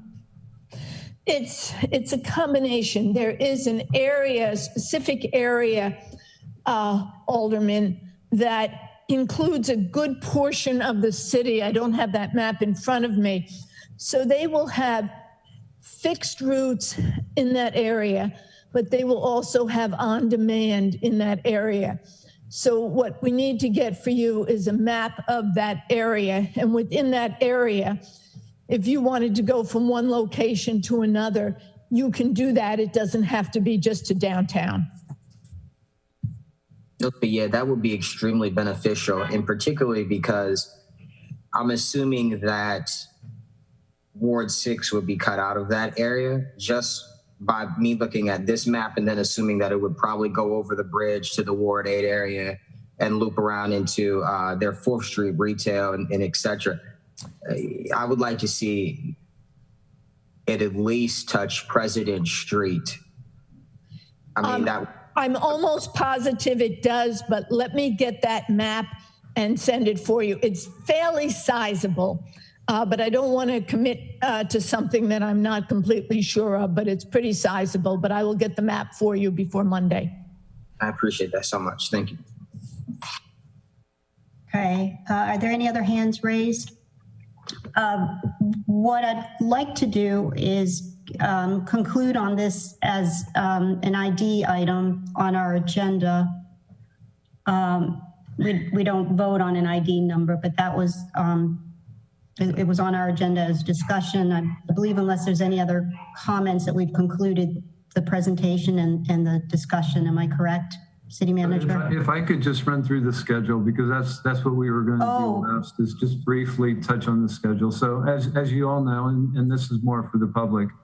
So on Monday night, the 28th, there's going to be a public hearing on this resolution at the City Council meeting. So we certainly would encourage anybody that has comments to come and present those to the council. We also are hoping that the second reader will happen after the public hearing, the second reader for the resolution. If it's approved, then the concession agreement will be executed in early March, and it'll take about a month for Amrp to do the financing and to get to financial close. So we still hope to start construction. Construction will be ready to start immediately after. All of the various parts of this, including the coordination between SP Plus and premium parking, the demolition that's going to start, the whole mobility plan, will then be ready to start in the last part of March or early April, depending on how long it takes Amrp to get to financial close. They're working closely with with Morgan Stanley, who's handling the transaction for them. So that process is ongoing, but they can't move forward too much until there's some sense that the concession agreement is going to be executed with the city. So that's where we are. We're still anticipating that the demolition of the garage will happen in late March or early April at the latest. City Manager Gerald, could you explain the consequence of any delay? Sure. So I think as Mr. McShay mentioned, the construction duration for the new Hillman garage is 14 months. So our hope is that the construction only goes over one summer, the summer of 2022, and that by May of next year, 2023, we're able to open the garage so that the peak season will have the new garage in place. So if it gets delayed or pushed back from April, then 14 months starts pushing into June of 2023. The other thing we're concerned about is that as time passes, both interest rates and construction costs are seeming to go higher and higher. So the earlier that we can lock in the financing and lock in the bids that Whiting Turner has for the GMP, I think the better, because I think those will continue to increase. City Manager, I hate to say this, but this is where we just got a press release, and my constituents got it as well, that says that definitively that the closing for Hillman is in late March. No ifs, ands, and buts about it. So again, it begs the question that I asked in the beginning: what are we doing here? I mean, this is a mixed message. You know, this is sort of ignoring the democratic process of the Finance Committee looking at this, and or the City Council looking at this. We just got a press release that we're moving ahead. And I'm sorry, as I said, I don't want to insult anyone. I don't mean to be insulting. But clearly, if the council doesn't approve it, that's not going to happen. So Yeah. This isn't going to move forward until council approves the resolution. It's as simple as that.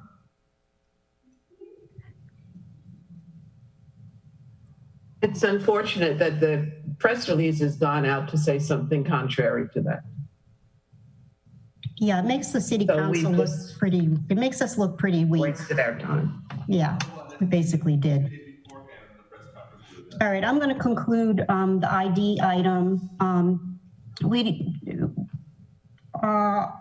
We have a resolution in front of us. There's no need to take action on a resolution. A resolution doesn't, I just specifically asked for this to come before the Finance Committee for the public's benefit.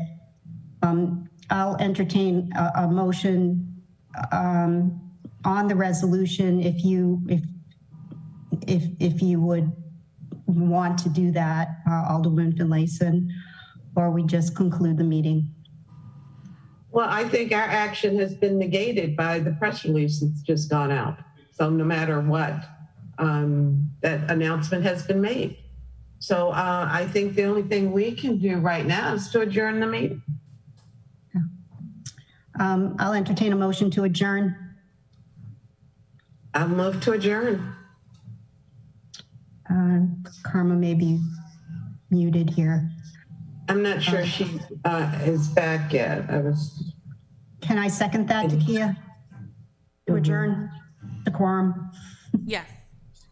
Okay, I second that motion.